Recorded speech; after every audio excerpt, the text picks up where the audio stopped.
Virtually every one of the top 40 records being played on every radio station in the United States is a communication to the children to take a trip, to cop out, to groove. The psychedelic jackets on the record albums have their own hidden messages. Special question. We don't want you to smoke genetically modified ganja. We want you to smoke the real thing. We want you to smoke the natural herb. Some call it marijuana, some call it sensimedia, some call it lamb's bread, and some people call it ganja. Welcome to another edition of the Adam Dunn Show. I am your host, Adam Dunn, and once again, I'm in a new studio, and every week, something new. Last week, Hawaii, with a complete and utter shit show. Sorry, guys, about the sound at their place, but what can you do in paradise, right, You should have just bought me a ticket, man. I know, and told James Bean, the first thing I told him was, you need to buy MTI a ticket, and then this thing would have been done. But today, I am here at 1136 Yuma in Denver, back in Denver, at the very, very first consumption place here in it's what I've been crying about. I've been saying for years, this town needs to grow up and get its act together, and they've managed to get their act together with the help of Rita's, how do you pronounce it? Satluk. Satluk.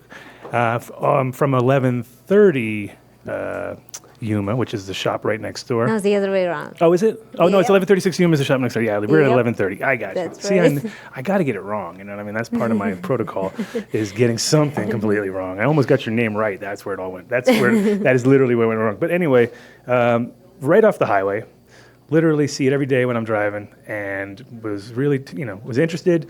And genius boy over here, MTI, said, we should call those guys and see if we can do a show here. And they said no problem, which is great. And so this, I can tell you, will not be the last time we'll be here, because now I'm already feeling the love. We walked in, great place, super nice vibe.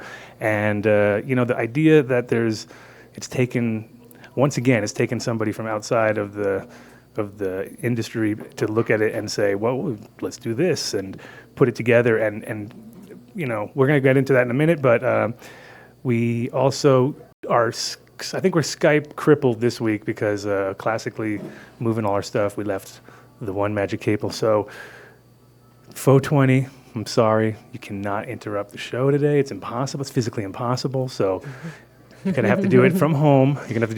But I can tell you that I'm smoking the hash you left me. This is how long it's been. It's already, a month and a half or something. I saved it. So in honor of not having Skype, I'm smoking your hash so you can at least be here in spirit. So I don't have to hear about how we left you in the dark 2 weeks in a row. This is 2 weeks now, so he's going to be having withdrawals from his interruption withdrawals are kicking in. Also, I got a cool announcement that we're going to have Mr. Mel Frank on the show in a couple weeks. It might be next week, but I'm going to be in New York, so back to the technical difficulty part of it all. Probably it'll be 2 weeks. And Mr. Mel Frank is having an awesome art show in Hollywood right now that you can go online and check out. And I think it's there till the 9th of June, so we're going to catch him on his last week there and kind of hype that up. But with him, he's a legend. There's more than just an art show. I mean, he's a great photographer, but he's a great grower. He's the guy that inspired everybody. From Ed Rosenthal down the line. So tune in 2 weeks for that, because that's going to be an awesome, I say 2 weeks. It could be next week, but I have a feeling it's going to be 2 weeks, because next week we will be in New York at the CWCE, which is the third year I'll be there, and we're going to be doing a after party with a big group out there with the guys from Pistol Point, and we have the Executioners playing at that show, so it's going to be pretty sick. I will keep you updated. So what I'm trying to do is do some interviews while I'm there. It might not be live, but I'll definitely try to make the best of it. So should we do quick shout out first and get that out of the way and then roll into it, just so that we can have a little flow there. And first of all, before we do any shout outs, I want to just thank Seeds Here Now for bringing me out to Hawaii, even though we're going to have them at the end of the shout outs. I just want to first start off by saying thanks, James. That was an awesome adventure. It was great to see old friends and check out some amazing cannabis. There was only 12 varieties in our contest, but it was hard to pick, and it was really there was some, again, Joey 808, threw down the fire, and that was my pick. But there was a bunch of others in there, and in the end, the winner, who came in from Oregon, had such a great story that I'm going to have him on the show at some point soon, because it was like epic, because his grandfather, and it's a long story, so I'll narrow it down to real simple terms, but he had an estranged grandfather who he had never met, and when he met him, he basically told him, I'm a cannabis grower, and, kind of thought he was going to be a little bit shameful of him or something. And then the grandfather literally walked him out into the backyard of his house and opened up a greenhouse filled with cannabis that he had been growing since 1937, since the day it became illegal. And he had it all documented, literally every single cross. I mean, it was like a breeder's wet dream or something. You're like, what? And then, Way cool. and then the grandfather died recently, and left all of that to him. So it's epic proportions, and the guy crushed it. And, a guy from Oregon that comes to Hawaii and wins is saying something, because, like I said, they have some beautiful plants there. Some guys have been growing, 30, 40 years and really have their things dialed in. And then somebody comes in from Oregon and all of a sudden blows everybody away. So it was really cool to see the level that was there. And just I got to hang out with Jason King also, which was cool. Old friend, and he's the guy who wrote the Canna Bible, so he's got a lot of history. Oh, sweet. Highly opinionated human being, so it was perfect for doing a contest, because part of it is, I had the puppy syndrome where I was just falling in love with everything, like, oh, I love this one, oh, this one's great too, but you got to be vigilant at those things, and you got to and he's the opposite. Everything sucks, of course, you know what I mean? So we balanced each other out, and we made that contest work really well. Nice. I was only there for 4 days, but I had an amazing 4 days. I also want to thank Russ Robb for hosting me at his place, and he had a bunch of big announcements. There's now Seeds Here Now is available there on the islands, which is awesome. Nice. And they need, they don't really need genetics, like I say. They do, but they don't. But I mean, it's a tough call. But they definitely are. You realize when you're on an island, like everything coming in and out, and especially the agriculture stuff, that just freaks me out. You land, and the first thing they're showing you is $10,000 fines for any agriculture, and since that's what we kind of live for, so it's like, seeds, and the crazy thing is seeds do not count there, though. They consider seeds to be trash, which I was like, isn't that the opposite? Wow. Like, if you're worried about agriculture, I think the first thing you should be worried about is the seeds, not about some belief or something, you know what I mean? Because that's not a replicating thing like the seeds are, but somehow in the law, considered trash. I thought that was kind of weird. Okay, let's just quickly do the shout-outs. We're going to start with New Millennium, our buddies here in Colorado that have been putting out some great nutrients the last couple of years. Their line, super easy to use, based on the season. So, if you're in the summertime, they're going to be growing hard and cranking out. But when it slides into fall, it's time to bring up the P's and the K's and all those kind of things, but they kind of do it for you. They also got their Winter Frost product, which is great as a finisher. They also have their unique fulvic blend, which is their Ruby Fulvic, and that is 9 sources of fulvic acid, which is pretty awesome because, most you're lucky to get one source, It's one of those expensive inputs that makes a big difference, They also got the calculator built in. They got all sorts of easy ways for growing. So if you go to their site, you can figure out how much you're going to need, not have to waste a bunch of money. They also got Store Finder, all that. Check them out at newmillenniumnutrients.com. And obviously, throw the Adam Dunn Show name out. We never really made a code with those guys. We probably should at some point. Probably ought to. But I think if you just mention us, hopefully you get to the front of the line. Hopefully they don't just go, oh, Adam Dunn Show, forget about it. No, they will treat you well. And speaking of treating you well, Incredibles Edibles, the most consistent edibles here in Colorado, now moving all over the world. In Puerto Rico, they're in multiple states, Massachusetts, Michigan. What else? Where else were they at? They keep rolling. Nevada, California. Yep. So if you're in any of those states and you haven't tried Incredibles yet, then you definitely need to. And if you're in Colorado, then I'm almost, if you're into edibles at any time and you live here and you haven't got them, you have missed the boat, my friend, because they are, again, the most consistent, great flavors. Also, now they have wellness products, bath soaks, things like that. The gummies are off the chain, and they have their little microdosing pills. So you can, depends on whatever level you're at, they'll set you at a new one that might even be better. So go to iloveincredibles.com, check out their store finder, and interactive site. They also have a bunch of tips and things about taking edibles, so check them out. And like again, if you're in Colorado and you haven't tried them yet, shame on you, shame on you. Build a soil. Build a soil, Jeremy. I was hearing people down in Hawaii talking about build a soil, so I know they must be listening to the show, because how the hell else would they know? But they were like, man, we wish we had a build a soil on the island, because they have the best in organic nutrients or organic amendments, IPM for your pest management, all that kind of stuff. It's a one-stop shop, and Jeremy, who's the owner, he's like, a dedicated guy who's only, he vets every company, makes sure that their stuff's legit. You can get their Rootwise products from those guys. We're going to have them on the show one day too, so I've been using their products now and haven't gotten back to them about it, but it's been amazing. And I think if you really want to get into no-till or anything like that, this is the people you need to contact. So you can either call them at 855-877-SOIL, or just go to buildasoil.com and check out the site and see what you need.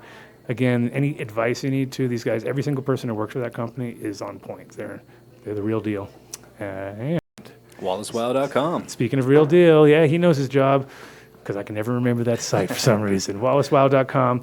Mr. Ron Wallace, who is a world record pumpkin grower and putting out some great genetics. Basically, this guy's a rhizosphere maniac. So if you're into growing organically and you want to have help with mycorrhizals, things like that, this is your guy. He is venturing into the cannabis world as far as himself dabbling in it, but I mean, all his products cross over well anyway. There's no need to worry about it not working for cannabis. It's just he's now in our world, which is scary for growers like me, because if I see a guy like that who can grow 10-pound pumpkins and 2,000-pound 10-pound tomatoes and 2,000-pound pumpkins, then I know you got somebody who's stepping into if he steps into our game, we got to watch out, at least when it comes to yield, Terps, right. You might have to learn a little terp world there, but pumpkin terps, they haven't really caught on in the cannabis world yet, have they? But you go to wallacewow.com, right? Or, yep, wallacewow.com. See, I got it. Oh, you got it. I'm starting to get it. It's only taken me. I'm just going to pack up and go home. It's taken me 6 months to get that website right. Somehow all the other ones I can. But yeah, and if you get in touch with Ron, give him an ADS, signal that you came through us, and he will guarantee get you some extra products, cheaper shipping, whatever. He's super accommodatable. So give him a shout.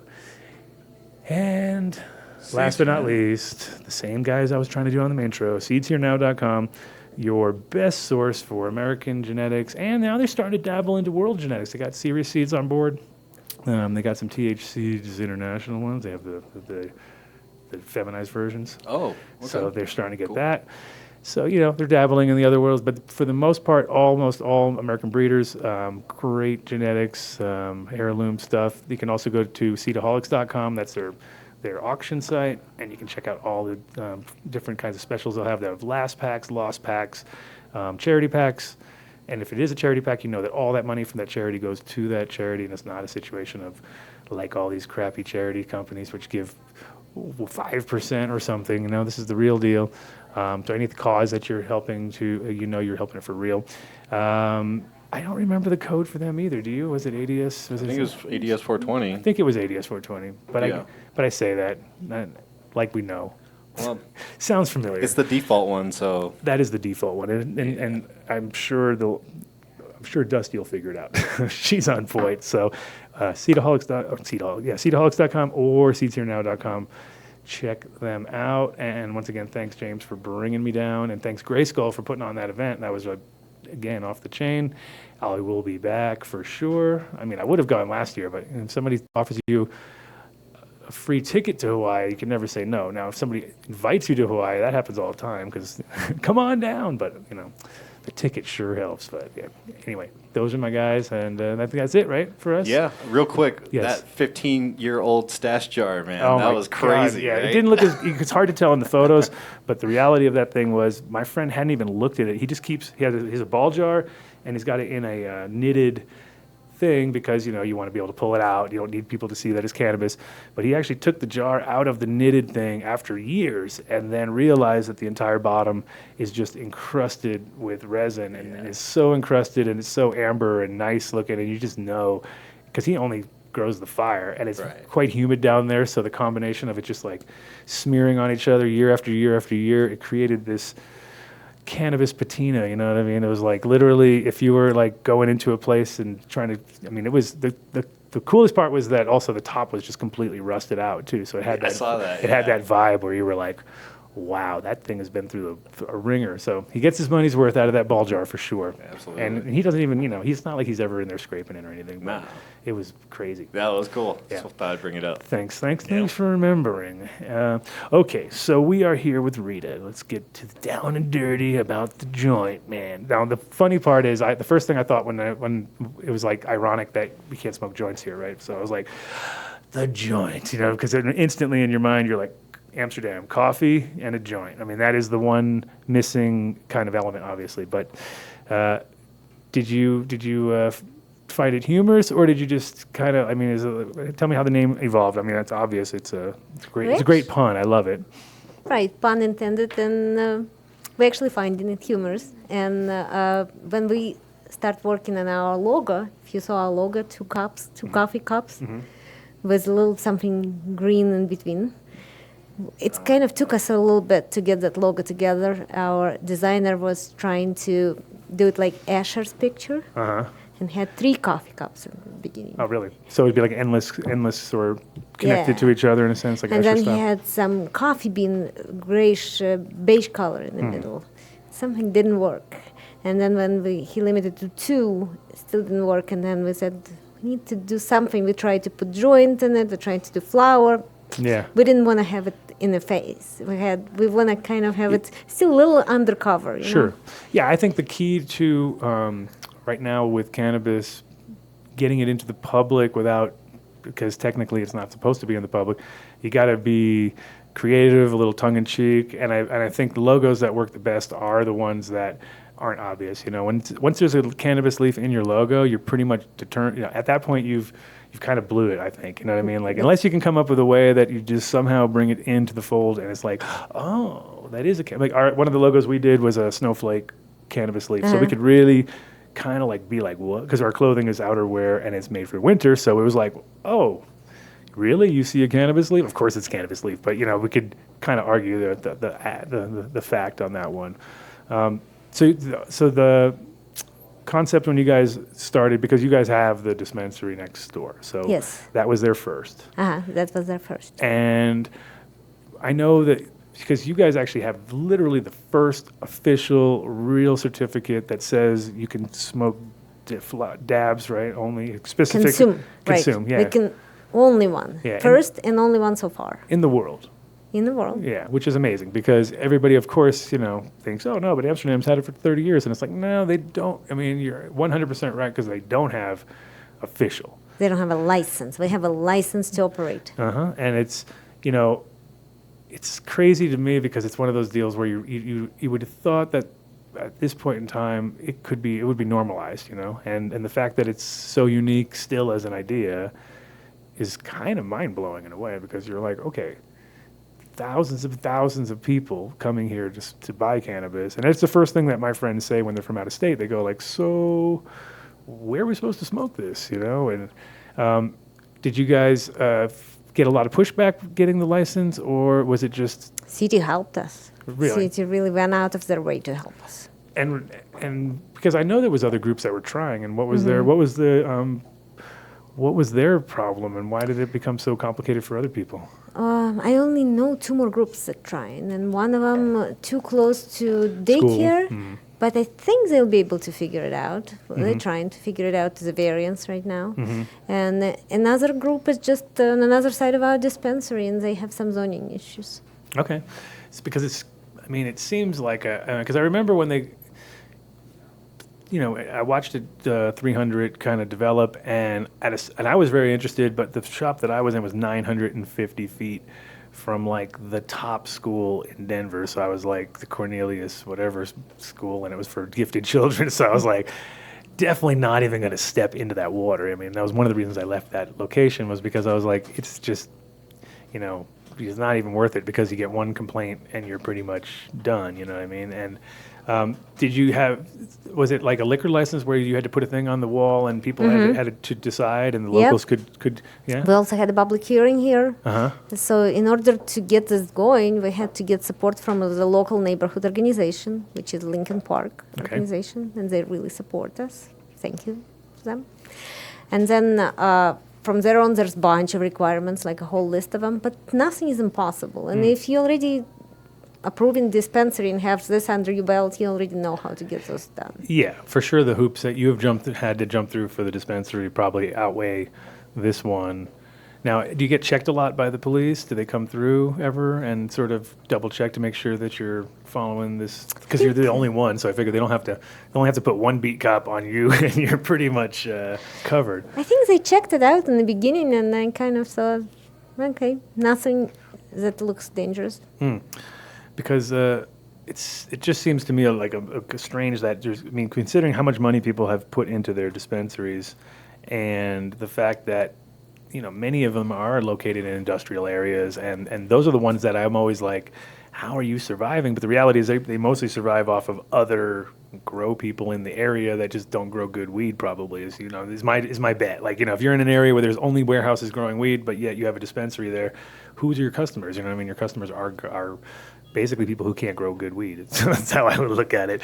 But in this area, you got sort of similar situation. You got that giant, you got Green Brothers, or Green Dragon, sorry, huge operation, which I think is in the worst location you could ever put a greenhouse, which is right next to a highway. It's like, really? Really? You're going to try to grow clean, organic, styly herb? Maybe not organic. I'm sure they're growing with salts over there. But in general, just the fact that you're below the highway, I mean, that the carbon coming off and coming off the brakes of the car, just everything about it is not conducive to growing cannabis. But apparently somebody decided to put... They put a lot of money in it. Millions, great. Millions and millions. So, I mean, it's changed hands a few times, so, it's one of those... Yeah, it's definitely moved from a couple of different groups. And I don't know, it's one of those ones I always drive by, and that's why I noticed your place so much, because I'm always looking down at the light. Hey, what are they growing? I'm checking out how many things are lit up, and it never seems like they light up more than the two of them. So I feel like there's a lot of, I don't think they're really putting out as much as they can't be, because there's no way that you can grow without, you can't be doing lights in one area. I mean, maybe I guess it could be doing light dep, but again, this is, for me, not the greatest spot. With your dispensary, let's talk about your dispensary a little bit. How big? So you have I heard you had some good gardeners in there. Yes. I heard there's some talent in there. Oh, there he is, right there on the other side of the room. No, but you guys are growing organically, or you guys are growing mostly Cocoa. With cocoa? You want to jump on? You want to jump on? Yeah, jump on. Might as well get technical now, right? This is what they want to hear. This is what they want to hear. So you guys are growing cocoa? Yeah, we're growing cocoa. We grow with H&G full line right now. We've tried a few different things around the way, but we've had the best results with that. How many people you got in the garden on average?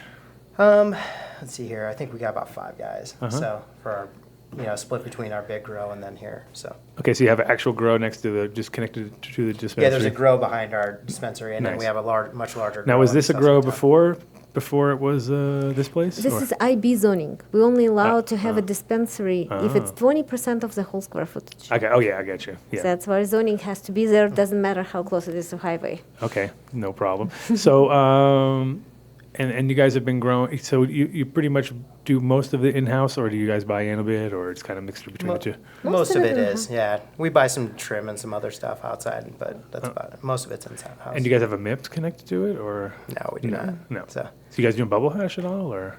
No, but we've talked about it. We're kind of looking into something like that. It's funny how like because of the industry's sort of directions that it goes, bubble hash is one of those weird things where it's like every time you do it, you realize, then it's like trimming. It's like you remember, now I remember why I don't do this anymore. It's fucking a lot of work, you know what I mean? It's like, it's actually, there's a lot of work involved, but the fact that you can, I mean, before you didn't even have to have a MIPS to do it. You could just do it. Now they're kind of changing it again and, making it so you have to do a very limited license or whatever, but still got to pay. They want their money, of course. But, I feel like it's slowly becoming a lost art because of the workload involved. Like millennials don't like to make bubble. It's part of the deal. I guess it's an old man thing. You know what I mean? But what's your best? What's your most famous strain that you guys have been working with the longest? Let's say. I'd say it was probably going to be Blackwater. Is one of the ones we do the best with. We got some that have gotten really high testing, like our Kepler and our Super Lemon OG Haze has done really well. We've gotten up into the 36s with that. But we have several that are over 30, but still have a good terpene profile on them. But yeah, probably Blackwater is probably one of our, I'd say our flagship or whatever to our garden. So the most consistent and been grinding through it. So what's your number of strains? Like how many are you doing at any given moment? I think we're doing about 8 over there. So we try to keep We it cut more it like down. Yeah. We had a lot more before. Yeah, we used to have like 18 or 20 or something like that, and now we've just kind of more eliminated it down to more like one per zone, so it's a little bit easier to dial in those specific strains to what they need. And are you guys doing any CBD stuff or? No. Kind of buy that in if you can? No, we buy it in, yeah. So we've partnershipped up with a kind of another company and done a lot of work with them, and they do a lot of CBD work. Yeah, well, I think it's one of those things where it is hard to devote a lot of space to that, considering people are devoting, ridiculous amounts to it now, and that's all they're doing, and in a way, it's kind of, I mean, like 1 or 2 good strains, it's not a bad thing to do if you can. Cannatonic's a good one. That's one of those strains that can be higher THC. What the problem is that a lot of times you're going to get extremes where people are doing like hemp basically derived stuff, and then that you can't compete with because you're talking about acres. Acres versus something. But when it comes to those 1-to-1 sort of mixes, those are the ones that, in my opinion, are actually the more medically valuable, just because they have the best effect. And the entourage. Yeah, and just strangely enough, like it's homeostasis, right? It's balance. That's what the plant's trying to achieve. And left to their own accord, cannabis will achieve a 1-to-1 ratio just by interbreeding, right? So if I took like 10,000 seeds, threw them into a place, even if the ratios were all over the place, after multiple generations, like if just left it and it managed to grow itself, 4, 5, 6 generations down the road, you come back and test it, and all of a sudden everything kind of balanced out, where it ended up, those high THC ones and the low CBD, and then the other ones were the opposite. But after 4 to 6 generations, let's say, they're about the same. They kind of equal out. And so then those ones magically seem to have the best effect, especially for certain conditions. There's others that are extremes work, but usually when you have those really weird 600 to 1 CBD, you know what I mean? There's literally ridiculous ratios. They only work for like 1 or 2 things, but then the middle ground, seizures and the kind of the more like important ones, let's say, those seem to be and like dogs. And if you're going to give your dog CBD, you don't really want to give them pure CBD, even though people think it's like because their dog ate weed one time and they saw him lose the power to be able to walk, but really, for effectiveness, it actually works even better, But most people don't do it because, of course, if you're doing dog treats and stuff, they're going to come from just pure CBD, which will work. But like I had a friend who just put his dog down. It was a 13-year-old dog, and he didn't have CBD for 2 days, and it was like that was it. The dog just went into full seizure mode. But up until that point, he had kept him, Bob. Yeah, he had kept the dog going. It's the $1 million dog. So at the end of the day, he was about to go broke because he just kept bringing him to the vet and it was like $800 more bucks, and 1,000 more bucks. They just kept putting money towards the dog. And then, but the thing that actually worked the best was the CBD, and that seemed to work, but then he ran out. And now he's all feeling guilty, of course, but now I'm making him feel double guilty. but no, it's So you've been growing here since the beginning, pretty much, or since the beginning of UMOA, and I've worked for Rita since before that too. Oh, okay, nice. So you're the soul of the grow, basically. So who do you have? So you said you're not in there as much now. No. Who's your main guy now? My main guy now is a guy named Mims, Mims? and Nice. Caden. Those would be my two guys right now that kind of run the show over there. Sweet. So And you said you're doing HG mostly. Guys using any kind of amendments, or you had? very I minor. mean, nothing. You don't have to tell me your secrets, of course. Yeah, but, very very. There's no minor stuff. secrets. no Yeah. secrets. Yeah, we're pretty standard. Right. So. And what do you guys do for drying? What's your like? Do you have any kind of We have a good controlled room? Yeah, we actually have two really nice temperature controlled rooms that we monitor the humidity in. They'll sit in there for about a week and a half on stem, and then we take them off of that, and then we'll actually kind of do a slow cure on them before we can actually go through and machine and hand trim. So you do some machine trim, huh? So well, that's, green bros. yeah. I mean, so. And after the fact, so it's like already, you're doing dry trim. Because Yeah. you can't, I mean, that's the thing about Colorado. You cannot trim almost at all. And I mean, I literally leave as much as I can on it without it being ridiculous as long as I can, just because I made the fatal mistake when I first moved here, because I come from Amsterdam, was super humid. And then I got here, and my very first crop, I literally, within 3 days, I was like, whoa, because I'd already went in and trimmed it up wet, you know what I mean? And it was like fatal mistake. Never did that. Well, not that I never did that. I tried it a few times, and then I realized like this is the wrong way to do this entirely. So you guys do. So for the most part, though, you're leaving it on the stem up until that.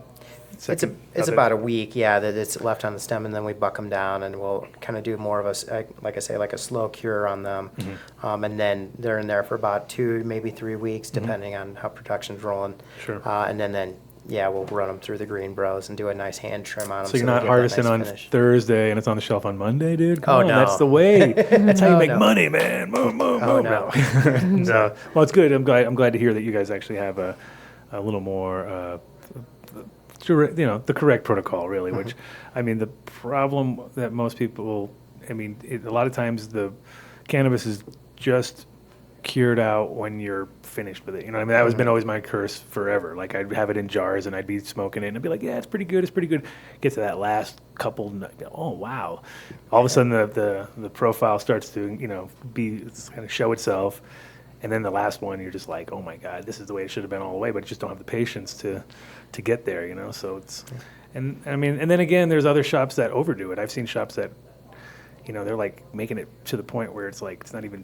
Like now the bacteria are starting to take over, and I can taste that more than the terps. You know what I mean? So I will not say any names, but I've seen it done. And it's funny how you can do all the right things up until a point, but if you don't cure it properly or time the part where it gets to the people at the right time, it can really just be like disastrous. So Yeah. So you said you got 5 guys in the garden. And how many? What's your staff like for the rest between the 2 shops? What do you? About 25 people, Okay, right? I 25 think we or have more 30. 30. 30. 30. Yep. nice. We're nice. growing, Yeah. so I can. Quick. And you basic guys count. do you guys plan on expanding as far as shop wise? Maybe another shop or two, and do the same concept. Try to do the same exact thing where you'd have the shop and the place next door like this, and try We to. are under contract right now for a dispensary in Glendale, so hopefully that will be. It's our coming town right soon. there. We love Glendale. Yes. Mr. Donovan. It's a good town for that. I mean, it's definitely, it's the Liechtenstein of Denver is that's what he calls it, which is, as we know, keep the taxes a little bit more, in check and try to bring in the higher quality brands and stuff. I mean, that Yeah. place has really changed from what it was. It Yep. was a podunk little trailer park spot back in the day, and now it's like, Mercedes dealers and Jaguar dealers and major hotel chains, and all within a 3 square miles or something. It's kind of a Closest to Cherry Creek. and it's close to Cherry Creek, so everybody that can ruin the guy who brings his wife down to the dispensary to go hang out for a bit, and she says, just give me the card, I'll be back. All of a sudden it went from a $50 trip to a $500 trip, right? But yeah, it's also, again, restaurants, quality, all those things, which is Yeah. great to compared to where you are right now. I mean, And this, it's this is not convenient. this is not Cherry Creek we're in right now. This Yeah, is a I know. completely different vibe.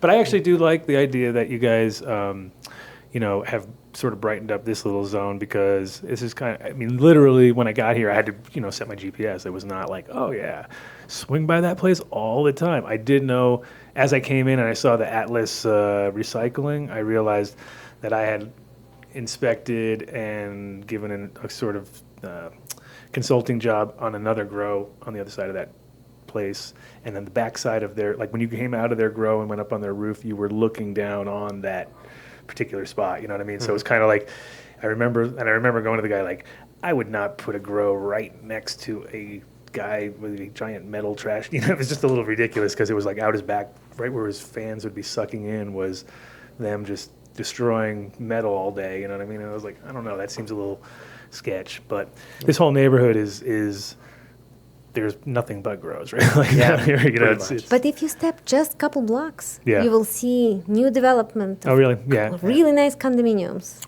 Well, It's that's coming Denver. up. That's Denver in a nutshell. That's perfect for you guys. I mean, you'll have some locals instead of it just be, because like I said, I had to set my GPS and I was driving down here, like, you know, could never have just done it because it's not like a normal. Give it a couple years. Yeah. Yeah. Well, everywhere it's crazy, right? I mean, Yeah, just in the time since we've been here, it's Brighton really, Boulevard is amazing. Like I went Yeah. when I first moved to Colorado, my friend too had a grow that he was working on Brighton, and we would go down there. It was also the Russians were next door. You probably know exactly what I'm talking about because it was the old movie theater that was turned into a printing place, and it was split down the middle, and there was one grow on the left and one grow on the right, and we could hear the Russian guys next door as we're in our room. It was like, oh wow, there's like, okay, you know, it was like, and that was during the 2009, so it was during the whole, everybody had stacks of names, it was selling names, and you know, it was wild. It was definitely Wild West back then. But now that whole street, I just drove down the other day, and it was like, wow. I literally, my mouth dropped because I was like, there is so much going down here, because I come from the other side and I never actually drove down, and I live really close, but they have built so much. This town is, if you leave for 5 years or something and you're a local, you would not recognize this place, and coming soon. So you will be in the new metropolis down here. We'll go from a junkyard to to the highest expensive apartments probably. I wouldn't doubt it. So the new spot you were saying, you're thinking of, do you have a time frame for that? Is there like, is in the, Hopefully soon. And then we also applied as one of 13 applications for the city of Longman. We're waiting to hear from them. It's going to be 4 licenses be selected. good for you. You'll be more closer to you. You can.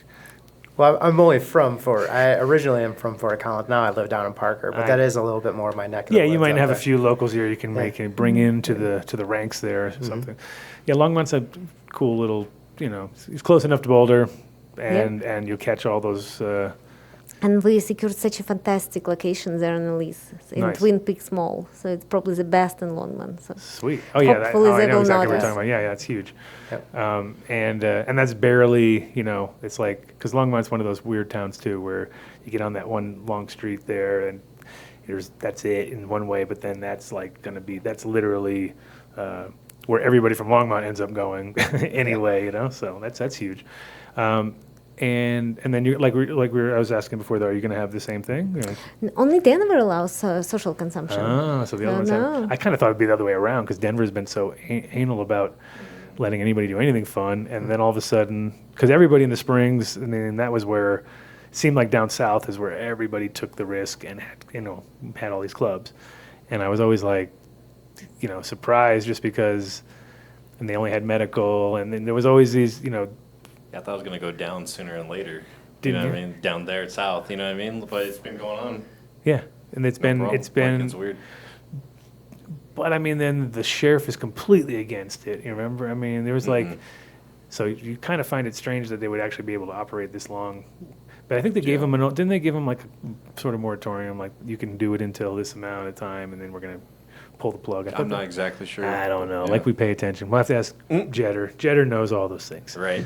If he's listening, he can get on it. If he's listening, tell us what's up. But yeah, I mean.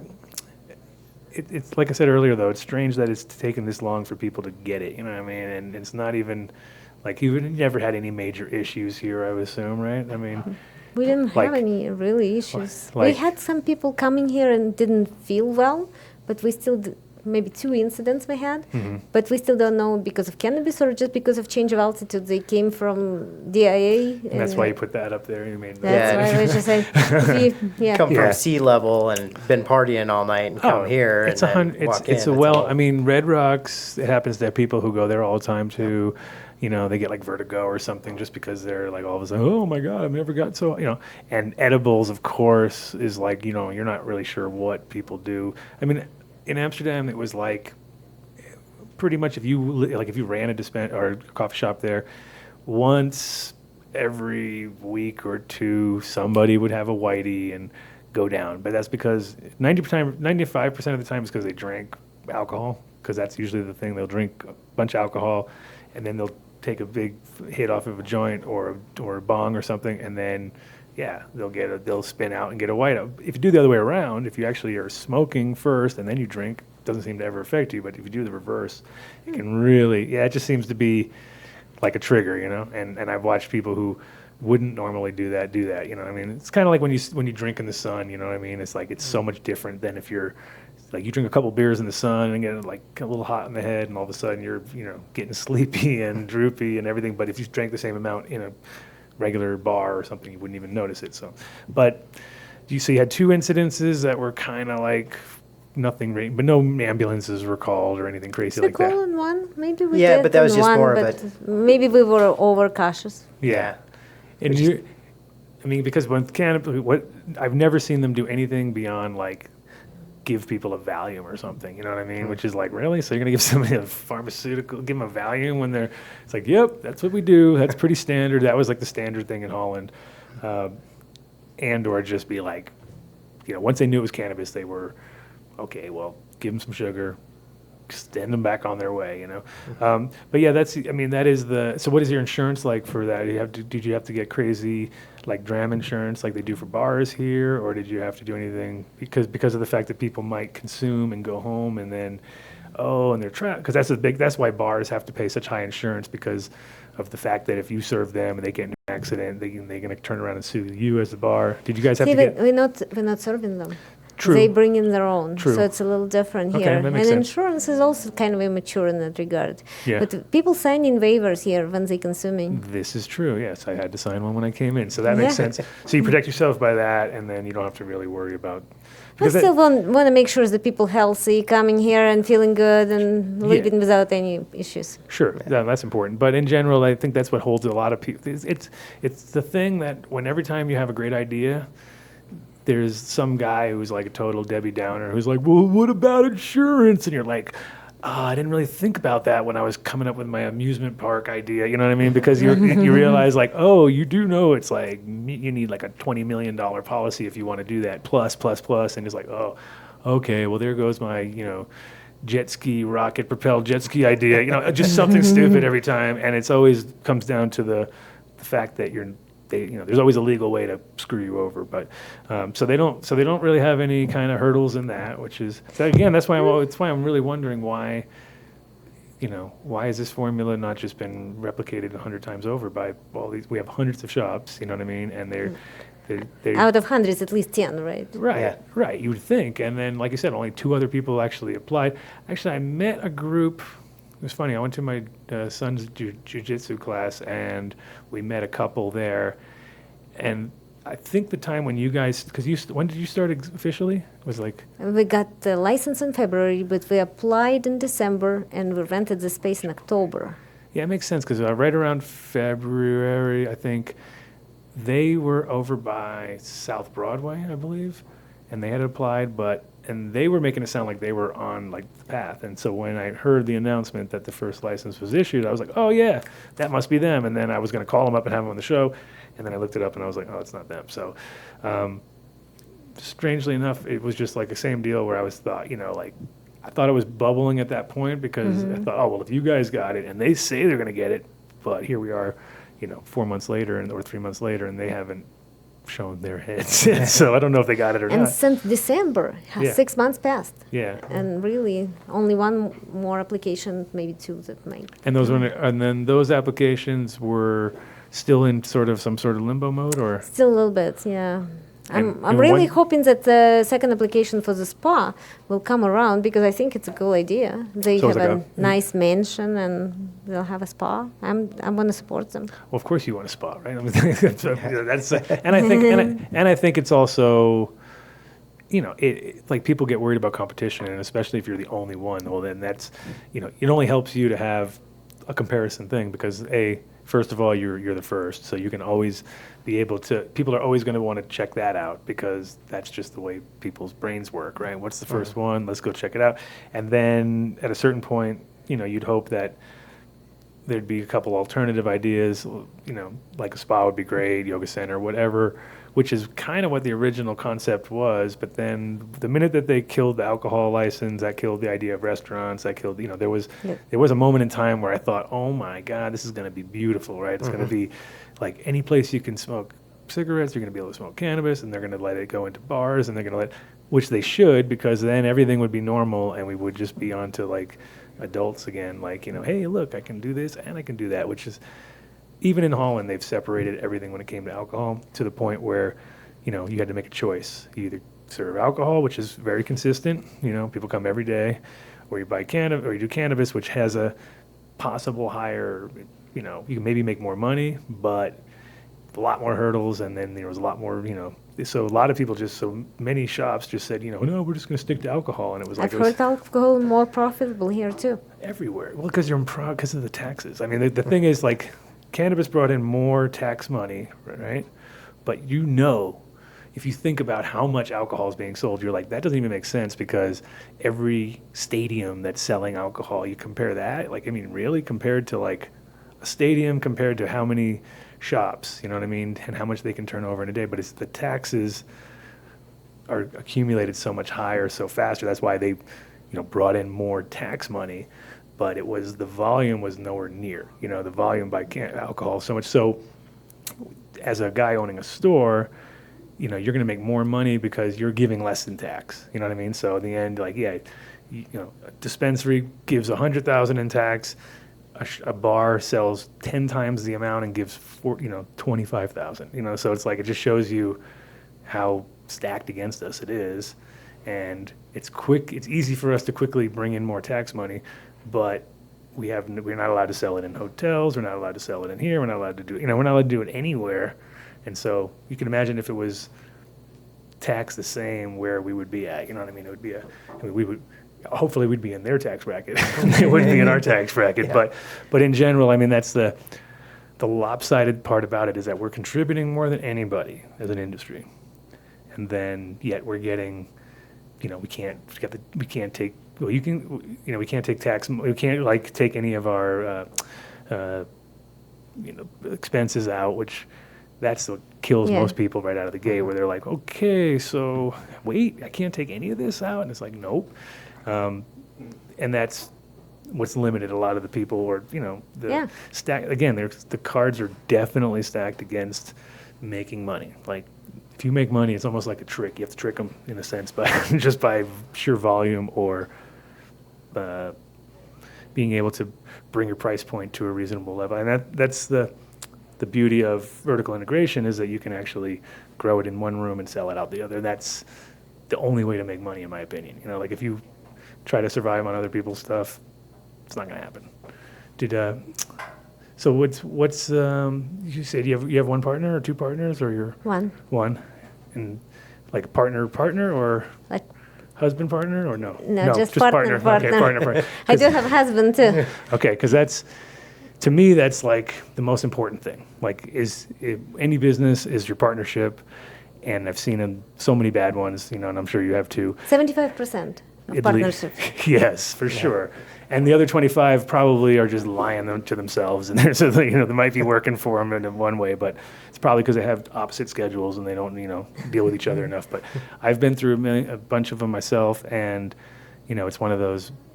If you find a good combination of people, though, it's amazing. Like, if they really complement each other, one's a really good savvy business, and one's savvy maybe at media or whatever. Can make such a big difference. But have you guys been? So you guys been partners since couple years? For the last 5 years. 5 years. Okay. And We both came from real estate background, Wow, so we nice. met at the foreclosure sale. Oh, that's awesome. And whose idea was the cannabis side?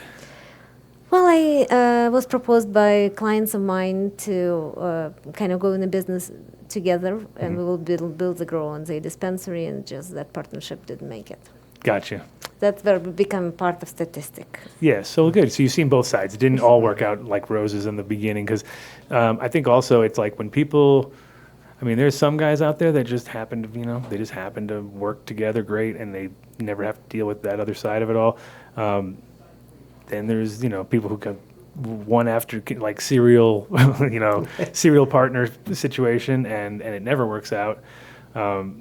But again, like team-wise, either it's like the partnership is important, and then the team is important, and and like the fact that you've been working for her before, also before she was even doing this, like you said, or no? I was part of the other The real estate part? Well, No. no, the other company that didn't. Oh, That didn't make it. You were Yeah. you were the Yep. guy that jumped ship from that one and got saved. And No, we Well- were together, but Yep. that company didn't make it. He made it. gotcha. That's great. That's great. Yeah. And that's, and again, so then you got the loyalty factor, which is important, and obviously understanding the industry, because, a lot of people think it's really easy. And as you know, it's a struggle. It's one of those things where I warn people more than I tell them. It's, especially as a consultant, I'll go in and tell people like look at their projections and be like, you should half all that, because you're really setting yourself up for disaster at this point, because the hardest part is, nobody would have anticipated that cannabis would be valued at where it's at right now. Like, it's $1,200 if you're lucky, $1,000, and it starts to get to the point where you're like, oof, and the other states that are getting involved, they're all just, a lot of them don't get it. They think it's not going to happen, and I was like, it's going to happen. Yeah. If it happens here, it's definitely happening in California. It's already happened in the black market, it's gotten to that point. And so now it's funny because the legal market there is actually kind of still overvalued in a sense, because there's a lot of competition, but everything's, as we see this, if you're coming into it now and thinking you're going to make money, you're not. You had to have already did all this work that you've done, because otherwise, like I said, I warn people like, ugh, you're too late to the party right now. And it's more like a regular business. There's margins came down to, Yeah. you just have to be really proactive and account and make smart decisions. Yeah, and it's harder to, there's like input 1 and take out 3. That doesn't happen anymore. It's like input 1 and take out 1.1. So you're like, okay, that's a lot different than, as far as planning goes and what you can put into it. Do you guys, so I heard that you guys also had a bunch of other podcasts out here. I'm not the first podcast coming out of here. So what's, You're different. We Yeah. had the ones from Colorado Public Radio yesterday. oh really? Yesterday? So like fresh. Oh, yeah? And hopefully, I haven't heard from them, but I think they planned for Tuesday on some national radio. Great. Hopefully just And that was about the shop itself, I'm assuming, right? So Yeah. yesterday was about the coffee joint, Mhm. and on Tuesday would be about dispensary. Sweet. That's We, awesome. we have had a guy come through though that we have had a couple podcasts come through. Yeah, no, because like I said, it's Yeah. we will be I coming think that's back neat. because we know it's comfortable, and it's also I like the idea of inviting guests to show them kind of, because that is, like I said, it's been always the big question from anybody that I bring in from that's not local, and then it's like they're comfortable at my spot, but then there's nowhere else to send them to. So it'd be awesome for that. You guys also doing yoga things here in the back, I think. We're doing yoga, we're doing educational seminars. I was told to do a big shout out for the Looper guys. Looper Hal is going to be sponsoring. I think it was the Saturday. When do you do the yoga, on Fridays? Oh gosh, we need to ask Mary Yeah, this. we'll take a photo of the calendar up front and post it online on our thing. So if you're here locally, you can see what's for the last week at least of what's going on. So do you have consistent things that are already kind of scheduled in through the summer, let's say, or is there? Not really. We're still working on our calendar. We not as cool as we would like to be, but we're getting there. Yeah. Like you are part of Oh. us being cooler and cooler. Right. But this place has two agendas. One of them is profitable to support dispensary next door because we don't think that we're gonna really make profit in here. Hopefully, we'll break even. Yeah. And another one is non-profit idea. We really want to contribute to the industry. Sure. And that's why we wanted to invite you, and we want you to feel home. Yeah, well, we do, and I think it's, it's funny because a lot of the things that we would do at our events at like Hood Lab and all the spots that we've done, it was from the fact that you could just smoke, and it was like such a simple thing, but it made so many of those events just super easy to deal with because once you're over that little hump right there, which is sometimes like it's like when you have a party and everybody has to go, like if you don't have food at the party, for instance, and then everybody's like, I'm hungry, they all leave, you know what I mean? But the fact that you can get people to kind of hang out and then all of a sudden maybe appreciate whatever event you're doing and whatever you're trying to expose. We used to do a good event back in the day called Hands on Hemp. We should maybe think about bringing it back, but the idea was to invite all the hemp guys because that's also was a passion of mine, but it's Colorado's big contribution to this industry is going to be, in my opinion, is much more than cannabis is going to be the whole hemp side because that's, we got a couple of years experience on everybody, which, kind of gives us the edge, but we also have a lot of land. We have a lot of, potential growth in that industry. Could you get me some water? Yeah. Thanks. So we used to do these events where we'd have like guys come and demonstrate how to make hempcrete, and make I need this water, building materials and stuff like that. And so you guys ever do any educational nights here? Yeah, we had responsible vendor training for other dispensaries and for us as well. And then we had the interpreting class. Oh yeah, with Tricom, with Max, with Tricom Institute. And then we have vendor events all the time too. Yeah, From next. we're trying to do tasting events, and so far I don't think people grasp the concept quite yet. Because what we want them to do, we want the vendors to come, explain about their companies, give coupons next door. People would go and buy product in smaller quantities, come back here and taste together. Sure. But I don't think it's in people's minds yet. It's like a culture that have to be built. Well, yeah, that's a good. I mean, actually, and I'll just throw you guys one of the ideas that I wanted to do at my last place. Not to say it was going to be illegal or anything, but it would be legal in your parameter because it makes more sense. Is same idea, and I was thinking like if you have, so for instance, you have an extract company that wants to, and this is a great way just to get good extract companies into your place, obviously. But say you got an extract company and they have a big drop coming. They do exactly that. They create like a taster box with all the different flavors in it, purchase it next door, like you were saying, have them come back here, go through it all, and it would give you guys, it would give you guys a good indicator where you'd be like, okay, well, seems like everybody likes this 3 out of those, and then you know exactly what to focus on with that shop, and take just the cream of the, take the top ones from whatever they do, and it would be a great way for them to get their fans on, to come meet them and try their products with them, and then you got new customers because they've all, you've corralled them in here. So I was just looking at it from straight up like, well, use my space, do this, and it'd be more for the service of knowing that when people have a big drop and it's all, because the problem is everybody's is Instagram and Facebook oriented, and you can't smoke it or taste it. You can see it, and you can make it all look sexy, but doesn't mean it's actually good, right? So by giving that kind of an option would be huge, and you should have a show with us, a radio show. We can do that. People can do. We can do that. We can do that. That is one of the neat things about over here is you'll get so many different groups of people sitting down with each other, and everybody's got their own whatever they're working on, or whatever they got from next door, and they'll kind of make sure they share and. Well, that's that's kinda neat. That's So, the kind of a that was the Amsterdam sort of formula, because the thing I liked about coffee shops there was that I could go in when I first moved there. I didn't know anybody, and just kind of roll in, and have the weirdest combination of people, but there's that common thread there's that cannabis common thread which goes through. So you're like, you know, I remember one time I was sitting there and I had a bunch of guys from England who were working on oil rigs, you know, so they were just monsters, right? Just giant guys.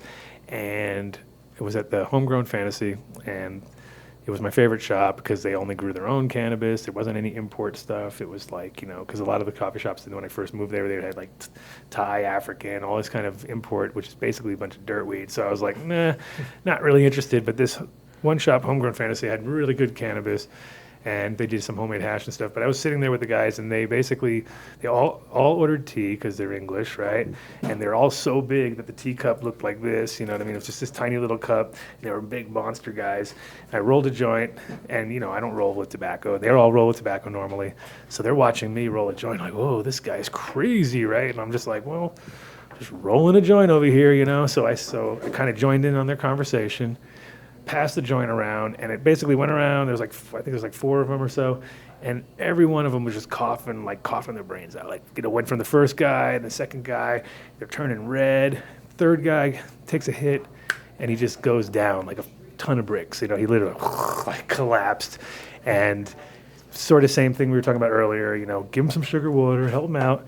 But it was like one of those weird moments where if I was hanging out with those same guys at a bar, they would have been drinking like maniacs, you know what I mean? That vibe would have been so much different. We had this like really nice conversation, and then when the one guy went down, everybody was helping him out, you know what I mean? And I helped, you know, the owners and everybody came over, big guy, right? We help him out, and then, you know, you think about it, and you're like, okay, so if we're in a bar, and somebody passes out, they probably end up just like pissing on him or something, you know what I mean? The mentality is so much different, and these guys were so kind of big and aggressive vibe, but they were all just drinking tea with a pinky out and being all sweet and being really sweet and innocent. It was really, really funny. It was one of those weird moments where I was just like, and just like, it was like such a different, I remembered like being nervous that now I just knocked the guy down. Like, are they going to be pissed? You know what I mean? And they were obviously concerned for him, but then they finally realized like, oh, you got some good weed there, you know. And I was just like, well, and it was from the shop, so it was good advertising for them. They were like, whatever that guy's smoking right over there, I'll take that, you know. But no, it was just I always love the idea of different groups, and you know, you end up with just older people, younger people, and there's never that real weird, you know, even though you're just like maybe never would have talked in a million years, but because you're in that spot, and you know, you get some great conversations. We actually were worried. I was worried when I opened this that a lot of strange and scary people will come and camp, and I wouldn't know what to do. Right. And so far, I haven't seen strange people coming and camping. And in fact, I've seen the night groups, and we were sitting with them and chatting at the table, and they said, you know, we're engineers here. And I said, who do you think we are here? Right. Just had nice conversations and a lot of tourists. Sure. And I mean, you know, that's the thing is like, again, they're probably, you know, a little, you know, it's the same as every time. Doesn't matter if I go to another place, if there's a place that I'm not 100% sure what's going on, it's always strange. You know what I mean? You go in and you just have to have, as long as the staff is really on point and everybody's, you know, gives a good vibe as you roll in, it's, you know, then they'll go out and explain. It's the same, you know, it's perfect because it's guerrilla marketing. You know, you want people to go out and talk about it. You don't need to. Do you guys do any advertising like in Westward or anything like that yet? Not for the coffee joint, but we have tons of advertisements for just Channel 4, Channel 9, Channel 30. Well, yeah, you guys are milking the free advertisement. Tons of it, Free yeah. advertisement. Yeah. That's fine. For sure, that's the way to do it too. And you know, because when like I was saying before, when you're the first, you get that as a bonus. That's like your bonus Correct. points. You know, you did the extra hard work. So we had the very first hemp store in Europe, right? And so when we opened up in '93, there was no hemp stores in Europe. We put that on our sign, you know, Europe's first and finest hemp store. I think we opened in July, and I think in September, a German company called Hanfhaus, which was like the big money ones. Like they had money behind them. They opened up like 5 of them right away, one in Berlin, you know, like just boom, boom, boom, 5 cities, 5 shops, everything neutral, everything very like yoga pants and kind of flowy, and they were taking it very seriously. Like they were like, no dyes, no this, no that, and we were a little bit more Americans. I was making like wallets and baseball jerseys with different, we were just trying to hype it up a little bit different and not get into the pigeonholed into that. But then they said that they were the first, classic. They said they're the first, and we had to go into a little reality battle. Like, hey guys, we opened up on this day, and then another guy opened up a hemp store in town and tried to claim it. It's like one of those, like, wait a minute, guys, hold on, there can only be one first, But it definitely, over the years, it was like one of those things where, we had MTV and we had Bloomberg and we had all the major people come through, and because there's only, we were the first and people came through, and we always got that free advertising. So we, as a company, never paid for anything. We were the worst. Like, people wanted us to pay for advertising. Be like, why would you want to do a story about us? Is that what you want? So I feel like you can get away with it for definitely for we're spoiled here. a good amount of time. Having said that, though, people are sheep and they definitely follow advertisements. So if you, at a certain point, got a billboard, like especially right here, if you get a billboard off of I-25, just because of the amount of traffic, it's so, and your location being able to be seen from it, I mean, it's almost that could be at some point worth it. And we probably will. We just want to really fill up our calendar. We wanted to make sure that we have good events going on all the time, and it's just a place to go. And then we'll. Yeah, then that it's like you don't have to think about, oh man, a busload of people just rolled in, and no, but it's a great concept, and I'm super impressed with at least the way you guys put it together, which is awesome too, because that's the other problem with cannabis related businesses is that sometimes, like, okay, it's cool that it's, comfy, but it also has to be, you have to class it up a little bit, you know what I mean? And then of course you don't want to try too hard, because that's been the downfall of a lot of places, is where it's too slick, and then you don't get the right, you also don't feel comfortable, you know what I mean? So it's a fine line. And that's what I've always tell people about cannabis, is that people don't trust those super expensive, nice places. It's nice to be there, but it doesn't really, it's hard to relax because you're kind of in this weird, like, how are they paying for all this stuff? You know what I mean? So how long have you lived in America before you started all this stuff and we were doing real estate? When did you move? 28 years ago. 28, nice. And so that's like 1990. 90, exactly. Because I moved to Europe in '89, so it's about the same time period. And did you come here with intentions of, like, so you when you came here, you were like taking your business that you were already doing there and kind of transferring it here, or you got into real estate just out of the curiosity? I graduated as a civil engineer. Well, that's good. So that'll help in understanding the how it actually works from the bigger picture. And then the real estate part was so were you there when the bubble burst and all that kind of stuff? Were you part of all that? Yep, been part of all that. Yeah. And we were involved in all those foreclosure, fall and boom, and I mean, Denver's definitely seen its share, and I think cannabis has completely changed the landscape. So were you doing when you guys met and decided to do this? Were you doing industrial stuff, or were you doing more just residential flips at that point? Yeah. And because that's definitely it's interesting to watch the boom and bust of the industry here in Colorado, because the winners are definitely the real estate guys. At a certain point, they crushed it. You know what I mean? There was a moment, but now, those days are kind of over too. There's less availability, and now it's the everybody buying each other out. Now we're kind of at that phase now, where it's like people are getting bigger, the buddy boy style, where out of nowhere they got 20 shops, or you know what I mean. That's the direction I feel it's in right now. Do you still do real estate on the side? Or? Oh yeah, not on the side. Full time. That's your full-time thing. Okay. Full-time thing. See, now that's another thing about cannabis in Denver, is the living situation here, and the real estate must be, it's very cutthroat, I'm sure, because of the amount of people coming. And so do you concentrate on cannabis people?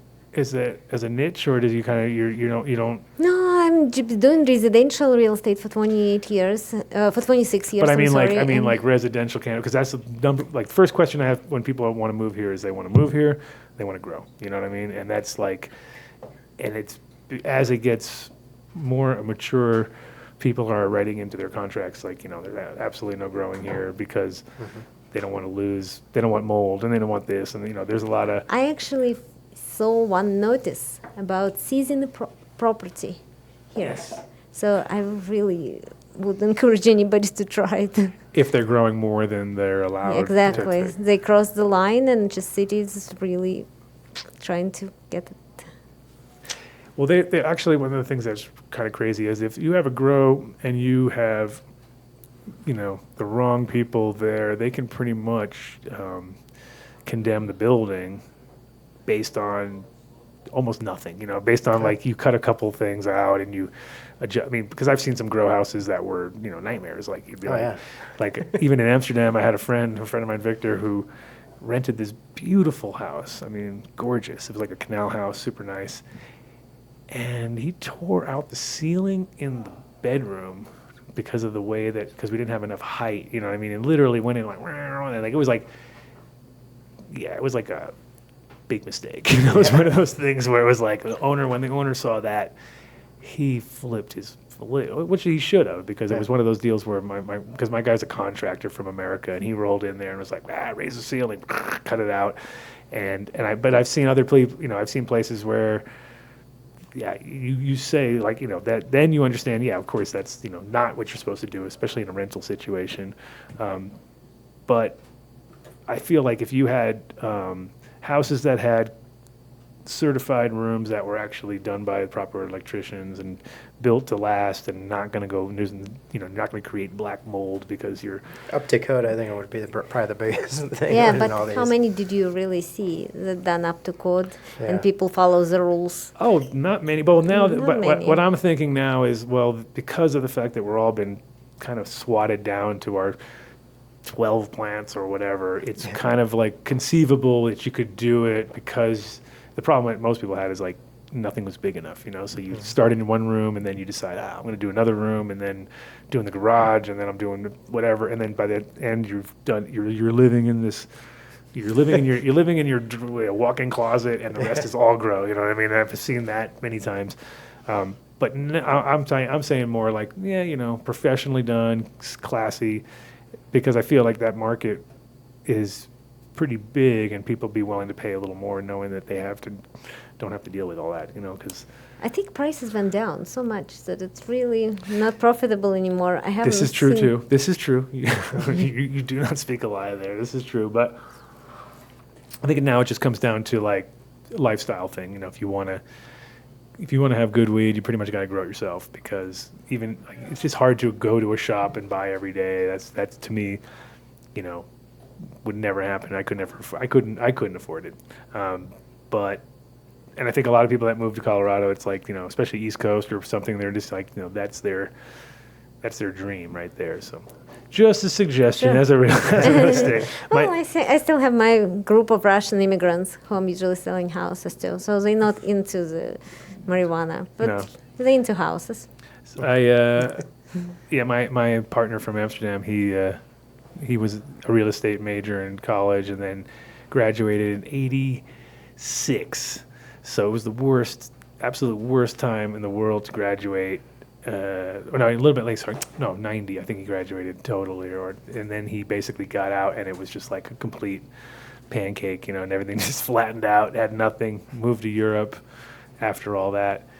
And, it was he basically went from, having no career in that at all. Like there was no reason to be that, and then ended up in Amsterdam and somehow got convinced by me to stay there, and then he ended up staying, and I ended up moving back. So there you go.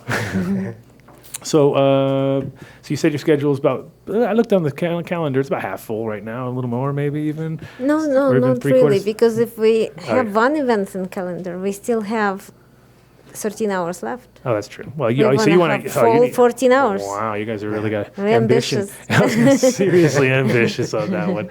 No, but I think it's good. It's literally just getting the ball rolling. You guys are literally only just getting the ball rolling. It seems like. Yes. And so you're on your fourth month now. No, third month. We're doing good.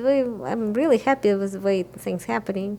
Just we need a little more time, and people will figure out where we're at and figure out what to do with us. They usually come in and say, "What? Yeah. Really?" Right. No, and you're open till 9:45. I saw. Right, that's your Yeah. official hour. Do you guys do any? Have you guys done any kind of later party kind of vibe things, or is that zoning here? You're only allowed to go to that time, or Oh, we're allowed to go to whenever you past feel? midnight till 2, I think. Oh, that's great. Yeah. So there's some options there for some other events. If somebody came to you with Possibly. some great idea, like I can already start to Yeah. calculate my ideas. Come to us with great ideas. We love great ideas. Well, let's see. What else can we discuss about this place? Because I don't want to. We Got want. any questions on our chat? Has there been any chitter chatter on there? They don't know what they're listening to. No. No, we're still. They're. Can they invest? Oh, there you go. There's a question. Yeah. That's a applicable question. Do you guys have any investors, or do you guys are just pretty much just all coming from there, obviously? So We're self-funding everything. yeah. Well, I mean, you got to. It's at this point in time, it's nice to have full control. I'm sure of the adventure there, and so if people wanted to, you guys have an online presence here? Like besides, I mean, who's taking care of all your social media? You gotta. Meredith, David, Yeah, you got all employees. Yeah. Nice, and because it's important to me with social media that it's organic and real. You know what I mean? Because what I really hate is when I see like, oh, we just started yesterday, we got 45,000 followers, and you're like, start looking at them, and they're all in Singapore or something. You're like, yeah, really, these people? But it's nice when you have an organic, Yeah. thing, and it's all internal. Yeah, we have pretty good presence on the internet, and I'm going to continue with that too. Yeah, for Enhance sure. that. For sure. And you guys, so you guys do any kind of your own products on this side, or is it? Now we have an idea. We wanted to do one of the edible lines that we wanted to sell here in 3 different ways. We want to sell it non-infused, infused with CBD, and infused with Next door. cannabis next door. That's a good idea. Because I mean, you have the option here to really test the waters with a lot of things, having people come through.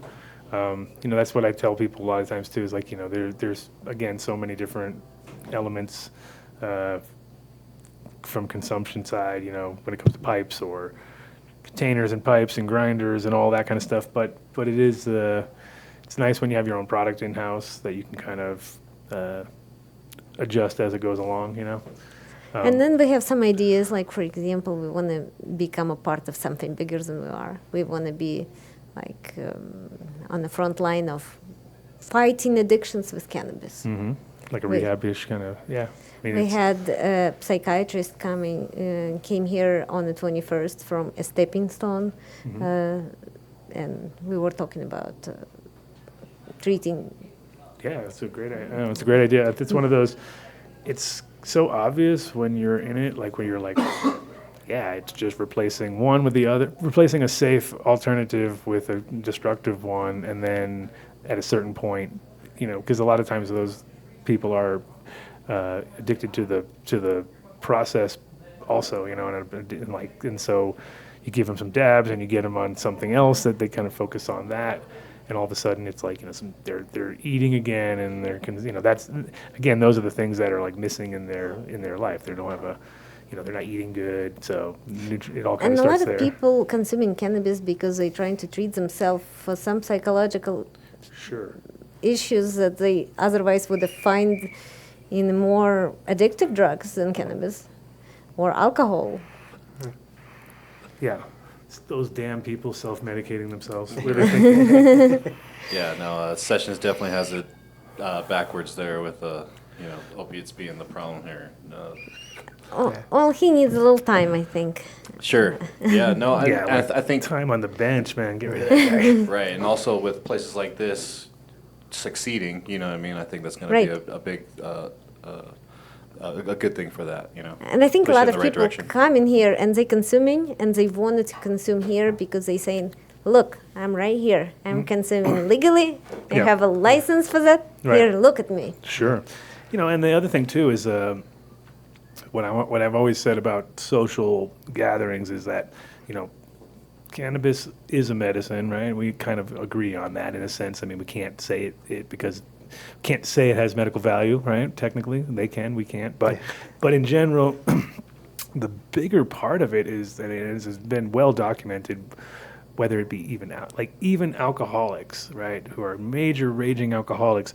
If you're an alcoholic at home, sitting by yourself, you're going to go down a lot faster. If you're an alcoholic and you go to the bar every single day, and you got your little crew, and you walk into the bar and they say, "Yo, what's up?" Like you're on Cheers or something.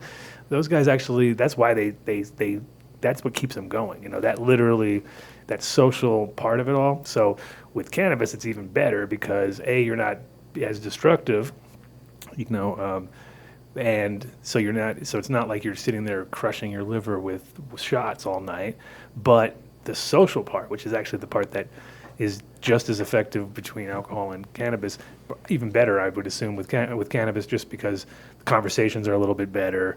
Might be, you know what I mean? The combination of, you know, you can understand each other much better. It's not, you know, that raging alcoholic conversation, which is usually not the most, productive or whatever. But in general, but, you know, even through all that crap that they're talking, just that social connection is what is the healing part, you know? So, you know, to me, it's it's pretty obvious. I mean, maybe it's my opinion, maybe it's not true, but I feel like if you just put people, like same as if you give them a cat, you know what I mean? Like a person who's just alone in a home, you know, senior citizen home, give them a cat, you know what I mean? All of a sudden that social connection, woo, you know, give them some cannabis and a cat, even be better, right? They'd be like, well, this cat is great, man. That's what you guys are going to experience on a never end, you know, you're going to experience every day, because especially with tourists and especially with, but even more so with when locals start to find you more, which they will. There's a lot of people that just, you know, for me, the biggest thing is if you go home and if you go buy your cannabis and then you go home and you sit on the same exact spot, you know, on your couch, like just a dent in your couch, because everybody has a dent in their couch where they sit because that's their spot, you know what I mean? But if that's where you do it every single day, smoke with the same piece, do the same thing, I don't feel like that's very productive and or very healthy, like long term. But then, you know, take that same person, put them down here, meet a bunch of people, you know, all of a sudden it's sparking different things in their mind, and that's what keeps people, you know, from slipping into that sort of Alzheimer rhythm or whatever, you know, which is based on just, you know, lack of socialness, you know. And I think so I think you guys are doing a great service by doing that. And then, yeah, the rehab idea or the opioids and stuff, I mean, that's maybe, you know, they could easily have places like this with less focus on stuff and more focus on food and health, you know what I mean? Just have like a nutrition person there, you know, a nutritionist who's there who's going to teach them, and then have some, you know, fruit and vegetable and things that they don't normally get on the street because they're all eating crap. And then, you know, turn a cannabis-friendly sort of halfway house is like a huge thing, you know. I mean, that would be an easy thing to sponsor, you know what I mean? For us, we're just trying I mean, not to that I get want you the guys to get a bunch of idea. homeless people in here and be like, yeah, this place is raging. But it would be cool as a service, completely different place. That's why I say focus away from the actual front room here as much of a, you know, it's because they're not going to be buying stuff off you anyway. They're coming in, you know, either with mental issues or whatever. But those things, I think cannabis is such an easy sort of way to deal with all those people, and it's cheap, and it'd be easy to like get dispensaries to donate X amount, you know what I mean, and put them into. So to me, it's like kind of a no-brainer, but it doesn't really exist yet as an option. Yeah, you cannot actually, only psychological issue that can be treated legally in Colorado at PTSD that added lately. Which is You cannot took treat forever. It took forever. Yeah. But Which- you cannot treat anxiety and depression. You can do it in California, but you cannot do it in Colorado. Yeah, and I would say, like, you know, it wouldn't be, to keep it kosher and legal, I would say, it'd have to be something similar to this, where it's a place, you just wouldn't charge them. You would just have to give them a membership card of some sort or whatever, and they have to like file with you or something, because it would be something you'd have to do in a sponsorship situation and get other people to pay you to. With our effort, we're just trying to promote awareness. We're trying to promote research. We want to talk to people and we'll kind of want to tell them that cannabis is not a bad thing. Give it a good name. Because it can help. You think it's a gateway drug, but it's actually a drug to get out. Yeah, of it's an it. exit drug. Exit That's drug. totally, and that's going to be common knowledge hopefully soon. I mean, it's not at this point. It's getting there. It's getting there. I'm reading news. I think it's at the White House, at the legislation. Yeah. They're hearing it. I mean, the cool part is that people, like you said, it's gotten there, and the message is we know it's there. We know it's actually in the zone. Let's say where people, and it's funny to hear, like when I see the Sanjay Gupta or these guys, finally saying, and it's like, okay, well, good. Now they're going to listen, even though many people were saying this already. Now now because he's saying it, people are going to listen, and kind of, and they do to a point. And but then it's like at the same time oh, now I'm double downing. Double fisting.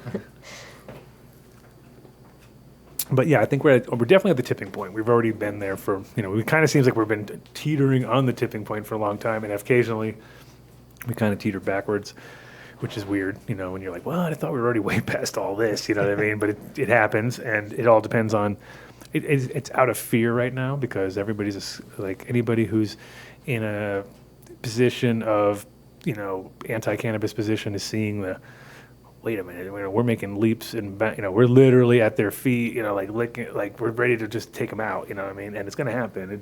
We're a couple of cycles away, election-wise. I mean, Jared Polis, if he gets in here, it's going to be the best thing ever for our industry, because he's completely understands who we are and why we're here and all that stuff. So politically, like, Colorado's in a kind of a funk too. It's not the greatest. It's not the worst, because obviously you've dealt with them and they've been. I'm probably about your attitude. Probably you came in, they were like, yeah, sure. Somebody else, because everyone else makes it seem like it's impossible, But in general, we're still fighting a lot in Colorado to get what we're just to pay them a whole bunch of money. It's like a struggle. You know what I mean? It's like, really, after all this, we still don't get the, really don't get the respect that we should. But like, for instance, if you get like, if we had like for me, the medical, because you guys are rec obviously now. And medical both. Were you ever one, or were you just, you say you were in already when it was just medical and you didn't have rec, so you were there already. And in my opinion, when the rec market started, it was like, okay, this is the perfect opportunity to turn the medical market into what it should have been in the first place, which is, okay, we understand 133,000 people that are now registered or whatever it was at that time. It was like 90% of, like not 90%, 90,000 of those, so probably 43,000 of those 100% deserved free cannabis in every way, shape, and form. The other ones are just guys who really want to get weed, so they're playing the game because the game is there, so you can't hate it, you got to just play it, and that's what people did. But to me, it was like, okay, guys who are 100% in need and they can prove it shouldn't have to pay for it. And it'd be pretty easy, because the rec market should easily be able to pay for that with their own internal system of saying, okay, we're going to donate X amount, because those 43,000 people, out of all the shops, that's like say every shop had to take care of 50 people or 60 people or something like that. It's like, it's nothing, you know what I mean? That's just a little corner or whatever. And then we could be like more respectful, because right now what's happened is they just keep narrowing the whole medical thing down till it's a joke and it's not even worth doing anymore. And it's like, I don't know, just to me, it's like, it was never there was not, it was just that you could it made us look like we were just trying to get a deal is what the problem was. It's like, oh, so you're just trying to get your taxes lower and you're trying to get, but it's like, they regulate it less, no testing, you know what I mean? It was all like, huh? Well, They're doing testing now. Yeah, they're Now. doing it now. Now they yeah. are, but That I just mean- rolled out in like February. Exactly. yeah, But I mean, up so- until then, it was like, so you're going to test the rec, but you're not going to test the medical. Like, what? That doesn't even make sense. Like, that's Yeah. like, so the people who have compromised health issues are going to just be exposed to whatever pesticides you want to throw at them. And then the other guys are going to be super anal and pull it off the shelf because they get some,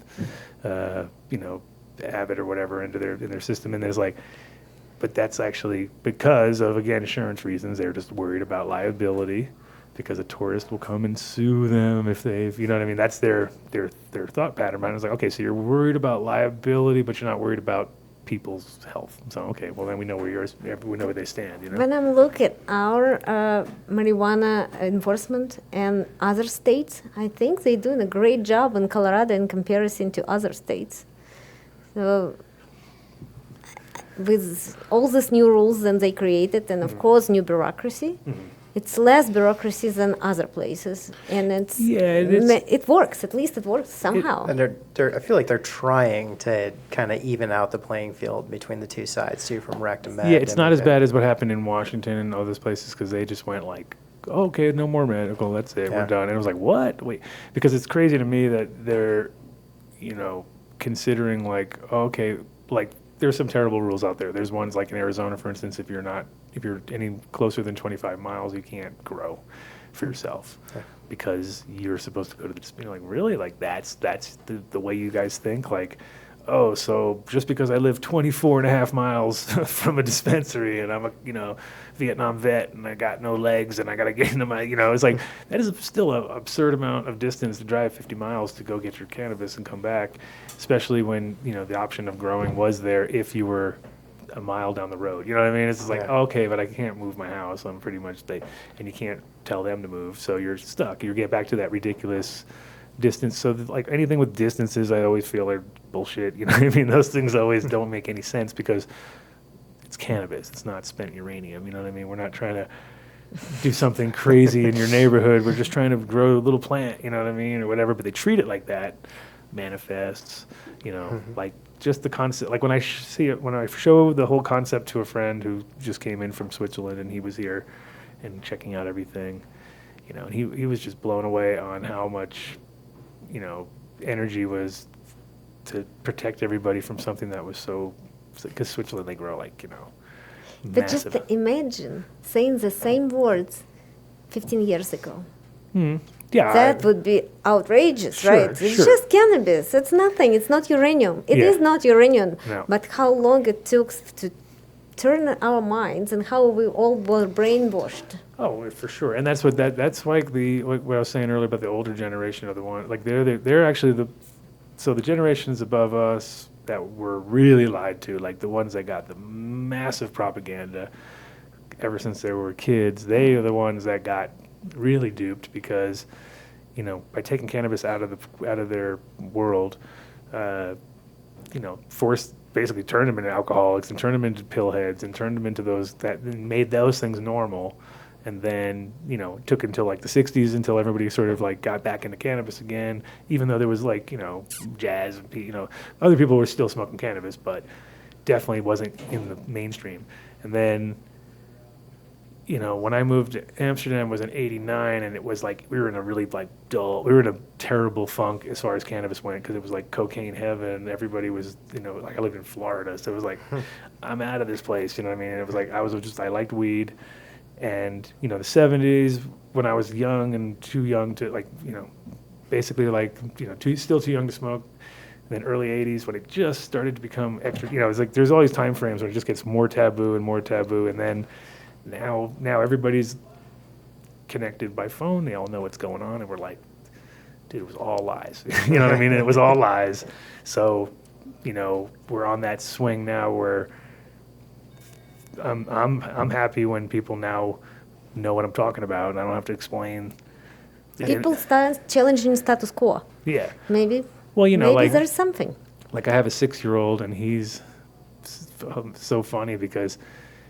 He's talking about hemp at school, and it's like 6. You know what I mean? And he just like he's so picked up on it, and so on point that it's like we drive by this one mural, and it's a new brewery, and they have a big hops painted on the side, and he's like, looking at it, and he goes, that looks like hemp, and I'm like, yeah, well, they're actually related, but they are interrelated, but they're not the same. But, he identifies it, and he identifies it as a flower, and he knows what's up with that, and it's just like, so there's going to be a whole wave of people who are going to be looking at us like we were just so gullible, like, well, how did you guys not know, you know what I mean? And it's like, well, we were sort of lied to for our entire lives, and, it was, I always obviously was, I never believed, but I also it's funny because I never believed when I read all the medical stuff about cannabis before, when in the in the 80s, I was a bit skeptical myself. I was like, oh, so if it's good for all this stuff, how come no one's Yeah. why is nobody using it anymore? It's good for glaucoma, really? Okay. And also, we thought that doctors knows everything, Yeah, right? yeah. Just recently, we start thinking maybe not. No, and they don't, because the problem with most doctors, is they're all getting paid off, and they're overprescribing, getting paid off. They work for them, they literally are working they're getting free holidays to they take them to Hawaii, and then they'll have to go sit in some thing for 20 minutes and listen to some guy talk, and then they take their whole family. They can't say no to that, but they also got to, prescribe Ritalin to every single kid that walks into their place to keep their numbers up so they can get that vacation next year. It's all this scandalous stuff, you know what I mean? So the Western medicine, and it's all based on being sick first, and then we're going to do something, you know what I mean? Where everywhere else is preventative. Everywhere else is thinking about, this is what you do so you don't get sick. That's the way to treat people, They cannot prescribe cannabis because they have to give it to 500 people for 10 years and document it. Mm-hmm. Well, in 10 years, so many people will die for not having it. Well, and they literally have so much documentation already, but the problem is, up until recently, it was all negative because that was paid by the people who were, trying to get. They literally were going after negative. They didn't want positive. So if they came out positive, they would stick it down at the bottom. So like in 1972 is when they were doing the whole rat test with THC, and just injecting them with massive amounts of THC. And taking doing blind tests and doing them with one with nothing, one with cancer, and then tons of THC. One with so the one with the cancer that got treated with the THC lived longer than the rat that didn't have anything. It didn't even have cancer. So they were like, that's kind of weird, you know what I mean? And we gave it a lot of THC. That's so much. It Must be it. should have killed it, right? But it's like, no, because they're just not going to kill it. So then they just put that away, and then that's that is literally where they've already known for that long that it has something to do with it. It's not, we're not going to say it cures cancer, but we definitely say it does stop it in its tracks, which is important, and it also gave all these other benefits that were positive too. So from the medical side, it's kind of crazy because again, we prescribe for. We go after the cure, but the cure is dude, we're going to chemo everybody or something similar, you know what I mean? Like the hepatitis C cure that you see on TV all the time now. You can cure yourself from hepatitis C. It's $125,000, yeah. But if you have insurance, good insurance, you're not paying that much, obviously. But if you just went in and said, I need it, and that's most of the people who need it don't even have that good insurance that they can, you have to have the super top insurance, and then you can get them to do it, and you pay maybe $4,000 or $5,000.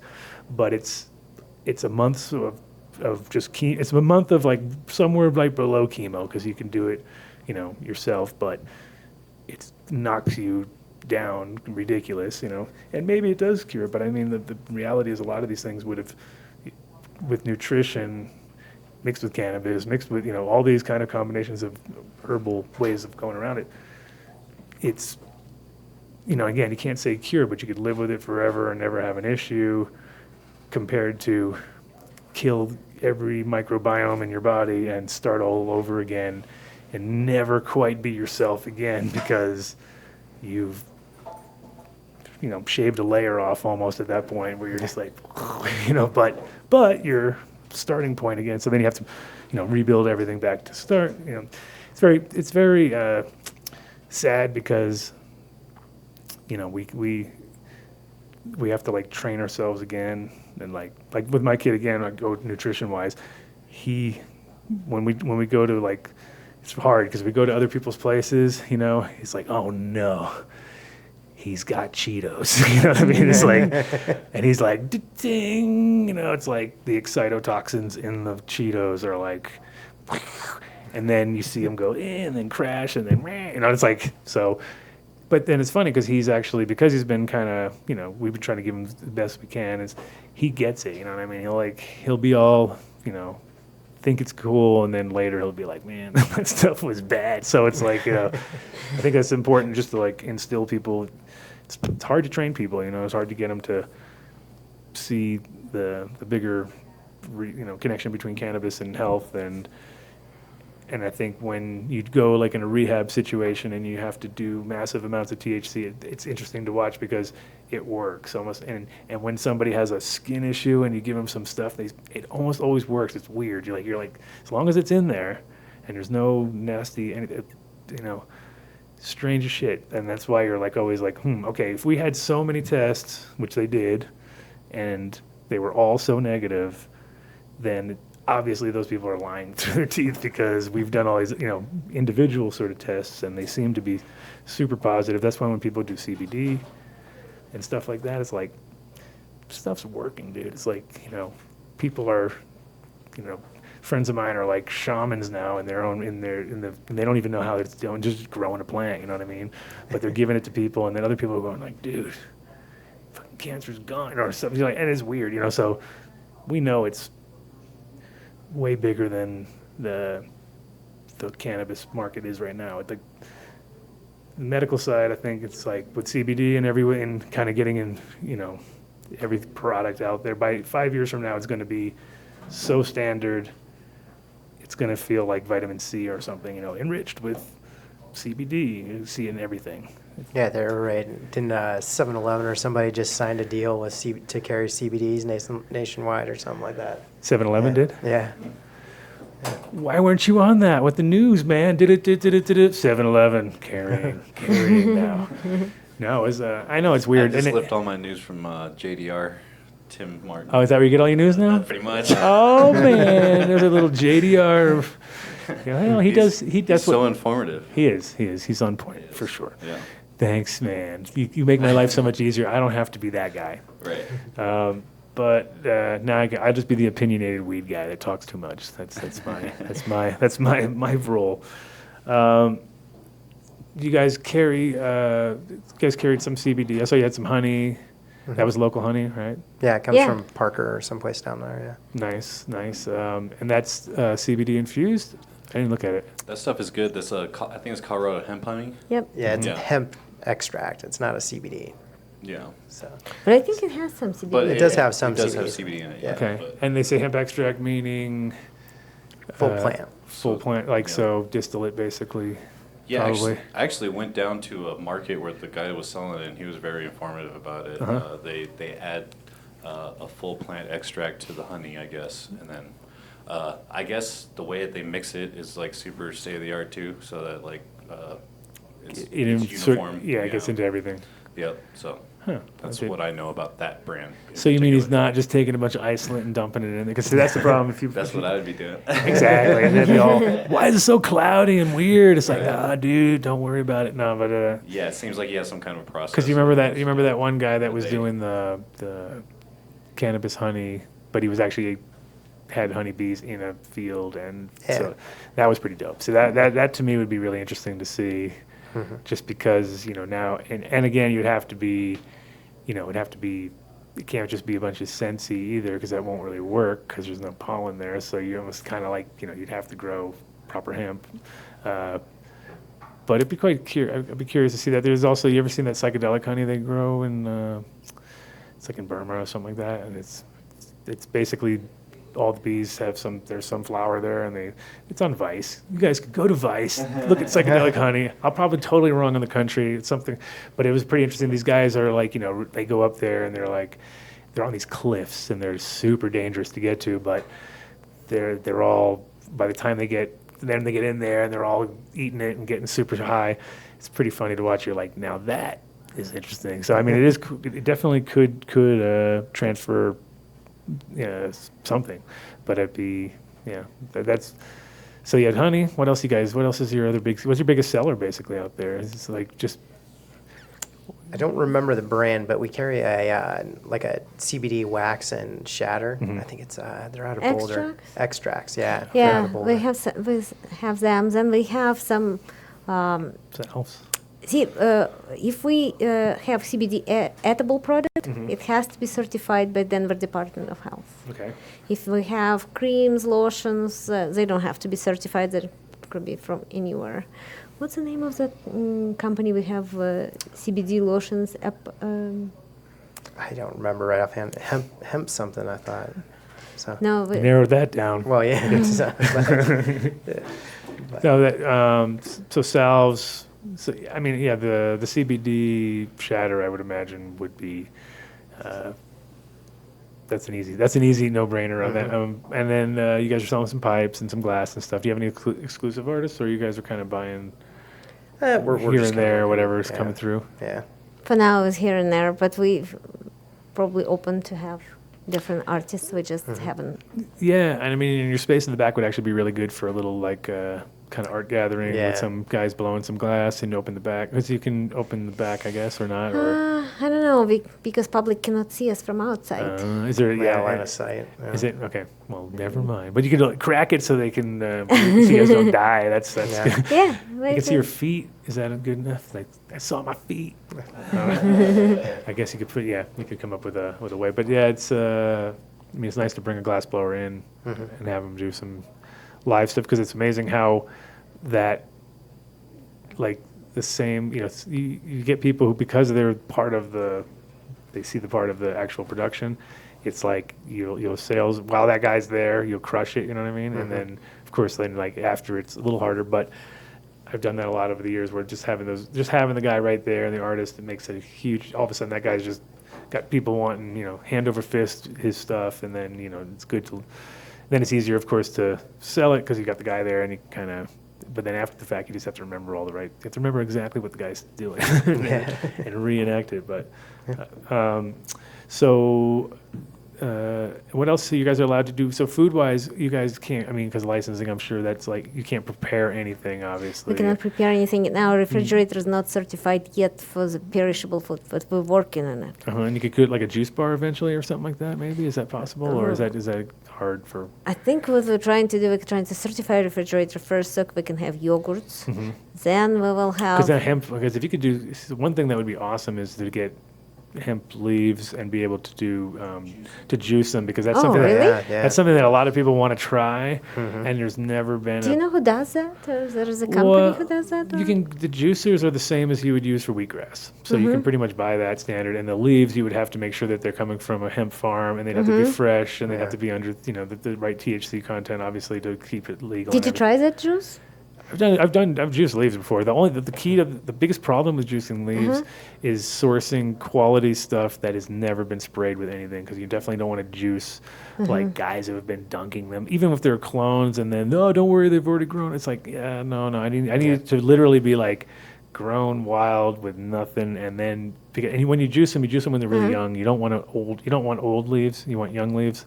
So you kind of want them when they're like at that young, perky, translucent kind of vibe almost, where they're You mixing them with something else for taste? You can for flavor because they're definitely bitter. I mean, Flavoring. it's definitely bitter. But you can do a mix, and you could get creative Orange with it. juice with hemp? But it's something that I know for a fact that if you could find out if that's 100% legal for you to do, which I believe it would be, it's just being able. You'd have to have the whole thing to probably a 3-part sink and all that to clean. They're definitely going to get on your ass about all that. But it would be a very interesting addition because you would get into that whole it'd be the first time for you, and it'd be the first time for him, and it'd be the first time for almost everybody that I know because most people never have access to those clean. If you're a grower, you just know you don't want to juice your own shit because 99% of the people have treated them with something in the fucking process. So you're like, probably won't want to do that. And if you grow them out, if you have some outdoor stuff that you can grow specifically for that, that's awesome. So it's one of those things where almost everybody that I know hasn't tried it. I know a few people have, and I know a couple of people have done it quite extensively. And it definitely, if you have good healthy plants, it's a superfood in itself. just like wheatgrass. And the funny part is like I used to do. I remember when wheatgrass was in my world, it was like all of a sudden that was a thing. I was like, yes, I got to do it all. And I got their hand grinder. And I lived in Amsterdam at the time. I went back to America. I brought back a grinder, seeds, and set it all up. And it was like when we first opened up the gray area, and I was like, I'm doing wheatgrass just because I wanted to, and I was thinking I could do sprouts of wheat or whatever. I was coming up with trying to figure out stuff, but the face that everybody makes when they do their first shot of wheatgrass is always hilarious because it's just nasty. I mean, you can't get around. It's like, so you could have a wall of photos of people with the stupidest face just by being on point. But okay, ready? You ready for your first one? Yeah, good. Done. You know what I mean? Add that to the list, and you could have the best collage of people on their first cannabis shot trying it and be like, because it is definitely nasty, but super healthy too. So that'd be an angle that might be cool for this place, just because I feel like that's something that I would seek out. You would want to try. When we'll have a juice, you will come and try with us. For sure. I mean, oh yeah, 100%. And you could also do wheatgrass too, and then that's totally obviously, you can do some mixes, you could do combinations, and wheatgrass is super easy to grow, and it looks dope when you got your spot, and very green. So that's a possibility. And then, but yeah, food-wise, I think it's a shame that there's not the ability to mix. I mean, you have to have, because most restaurants would choose alcohol over cannabis any day of the week and don't want to lose their license. So if they don't have one and they, I would say it's the wisest choice, to invite more stoners into your restaurant, because that to me is also, when you find the right spot that actually has a patio or is cool with it or something, I'm sure their sales go up. You know what I mean? That's a guarantee. Because down in this area too, there's not a huge choice, huh? No. There's nothing. Is there any other restaurants down here? No. Oh, there's cool restaurants, but you have to go towards Santa Fe. Yeah. Uh-huh. I mean, Buckhorn Exchange, I think, is just right across the tracks. If you want to eat zebra meat every day, you've got yourself the buckhorn. Yeah. I was talking about that with somebody. There's buckhorns all over the place too. It's really? kind of weird. Like, yeah, I always thought, because I thought that's it. You know what I mean? It was like the original. But then I was in California and there's a Buckhorn Exchange there. So I was wondering if maybe just as they roll down the tracks, they just keep building more buckhorns or something. I'm not sure. It might have been. It went from like mining area It's the to mining area. first chain out there, But you think you're in the only one, but that place is crazy. Yeah, I was talking to somebody in Hawaii about it. I think they were like, that was there. That's all they remembered from Denver was that place. And I was like, yeah, and because they were vegan, so they loved it. They loved that spot. They were like, oh, yeah.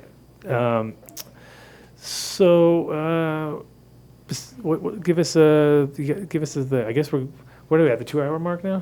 Almost 2 hour mark. Yeah. 10 minutes away. I think we'll do a 2 hour run today, just because we don't have access to our Skype, so we can't any call-ins, and exactly.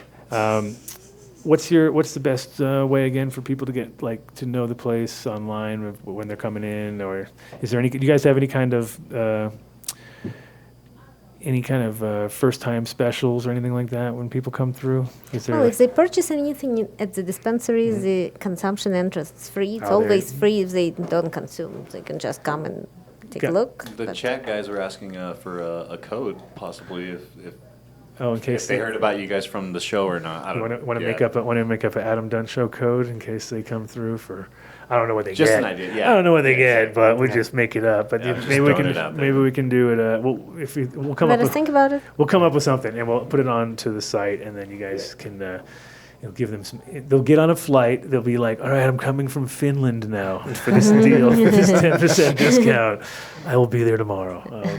No, it's it's always nice when you can track a little bit of traction from a show. So if you guys want to throw a code for us, it can be very nominal, but definitely do it for the show, for the shop, so then they can buy some cannabis, and then they'll absolutely we'll do that. Yeah, we'll give them some special deal. And what was the? Is it just the name? Is it just the coffee joint on Instagram, or you guys that must have been taken? Well, already? Instagram is not functioning right now because they stopped our Instagram.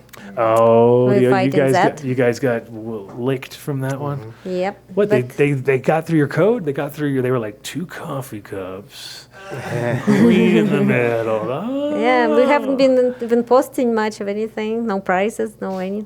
And was it mostly pictures of just product, or was it actual pictures of people smoking, or what was the deal? What was it? CBD maybe Yeah, it was stuff. just Really not much. But That's crazy because I mean, there's so many sites or there's so many people who's that's all there is Yeah, and all these consumption dispensaries. or yeah, it's Yeah. weird. It's weird how but we have a Facebook page Mm-hmm. and we have a web page of thecoffeejointco.com. okay. And Nice. if they just type in Google the coffee joint and click on news, Mm-hmm. they will see all the news from all over. Nice. Oh, so you guys are doing my job too. See, I don't have to do news because these guys are doing the news, and John Doe's doing the news. So, okay. Well, that's cool. And then, like I said, we'll definitely plan on coming back here. And when we get our new location, you guys are obviously invited to do. If you guys want to do a staff party, stuff like that, we'll have a great spot. And of course, you can consume it mindlessly. You're gonna be like, "This is what?" You guys are like, "Yeah, we did it the easy way. We just do it." But it's one of those things where up until you guys, it's pretty much been everybody who's been putting their place sometimes at risk, their businesses, whatever. And it's always been like, as you see, it's hard. It's a hard grind to make money in the cannabis world on every element, whether it be whatever people think's gangbusters, it's not. You have to do it the hard way, which is actually, in my opinion, the best way because it makes it, it keeps the people out who would think it's just like easy money and you just get a spot and let people smoke. It's really hard to make money with that. It's one of those things where it's either make people kind of feel weird and charge them for too much for everything, and then there's not a return vibe, or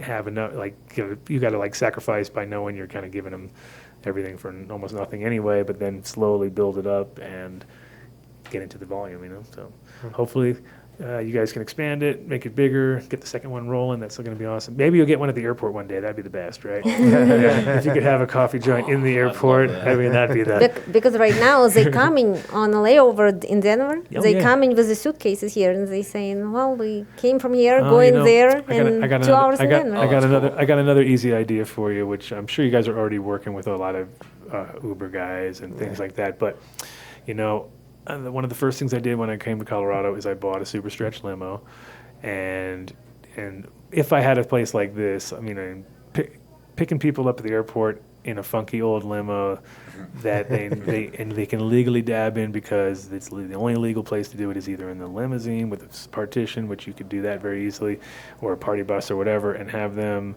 know that this is only for layover specials, and have them check it in first. I'm kind of be landing at this time. Group them up a few together.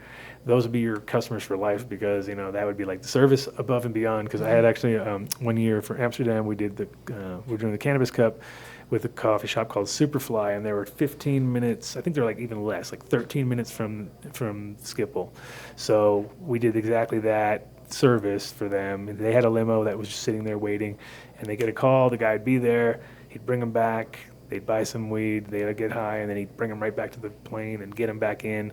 And it was just such a cool thing that all my friends that came through, once they did it the first time, it was like clockwork. They knew exactly what they were going to do if they had a layover. But even if they didn't have a layover, it would be they'd have that, take them to there, and then have another, get another ride from there. It was so, we're not that close, of course, because we're in the middle of town. If somebody's going to catch your thing and be like, light shade, we're right here, boom. They got it easy, but they don't have the consumption side. They just have theoretically you could, because you could also just buy the weed and drive back, whatever. But since, if you have a 3 or 4 or 5 hour layover, it's a perfect deal. So go get yourself a limo, right? Get yourself a limo. And if you get it for this spot, you can write it off, right? Because it's Yeah. see?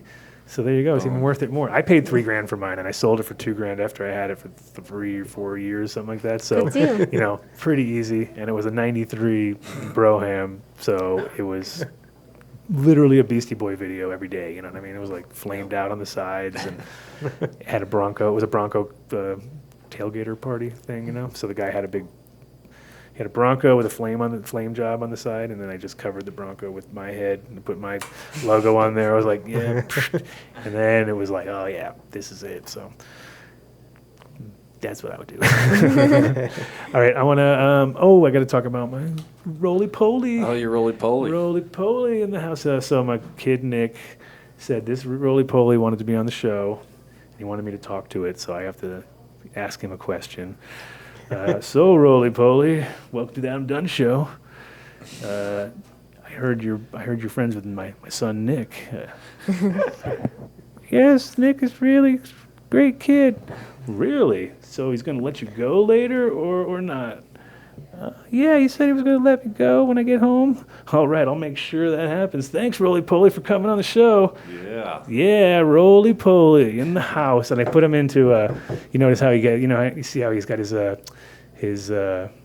light-up stash thing. Oh, right. So Yeah. that's where all my stash jars go. So shout out to my beautiful wife, Cece, and my little kid, Nick.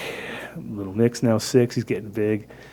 Got a haircut now. He looks bigger. It's one of those deals where you're like, every time you give him a haircut, you're like, oh, my God. Have you grown? But, and shout out to my mom down at the farm. Shout out to KTI, who could not make it today. Boo. Obviously, shout out to MTI for making it all happen here. Yeah. Shout out to 420 for not interrupting me because he physically couldn't do it. I'm sure he's tried his hardest somehow to interrupt the chat room or something, taking over. We'll have him on next time. We'll be New York next week. Try to do something from there. It'll be hopefully a little better production value than we try to do in Hawaii. Then the week after that, 100%, if that doesn't work this week, which it probably won't, I'll do Mel Frank, and we'll have him on the show, which will be awesome. And we'll get down and dirty to some old stories and talk about his art show that he's doing out there in Hollywood. It'll be the last week of that. And, I guess I'll see you guys next week. And also shout out to Gray Skull for that great event last week. And Seeds here now. Seeds here now. Seeds here now. That's it. We're done. Thanks, guys. Peace. Practically every one of the top 40 records being played on every radio station in the United States is a communication to the children to take a trip, to cop out, to groove. The psychedelic jackets on the record albums have their own hidden This is a special question. We don't want you to smoke genetically modified ganja. We want you to smoke the real thing. We want you to smoke the natural herb. Some call it marijuana, some call it sensimedia, some call it lamb's bread, and some people call it ganja.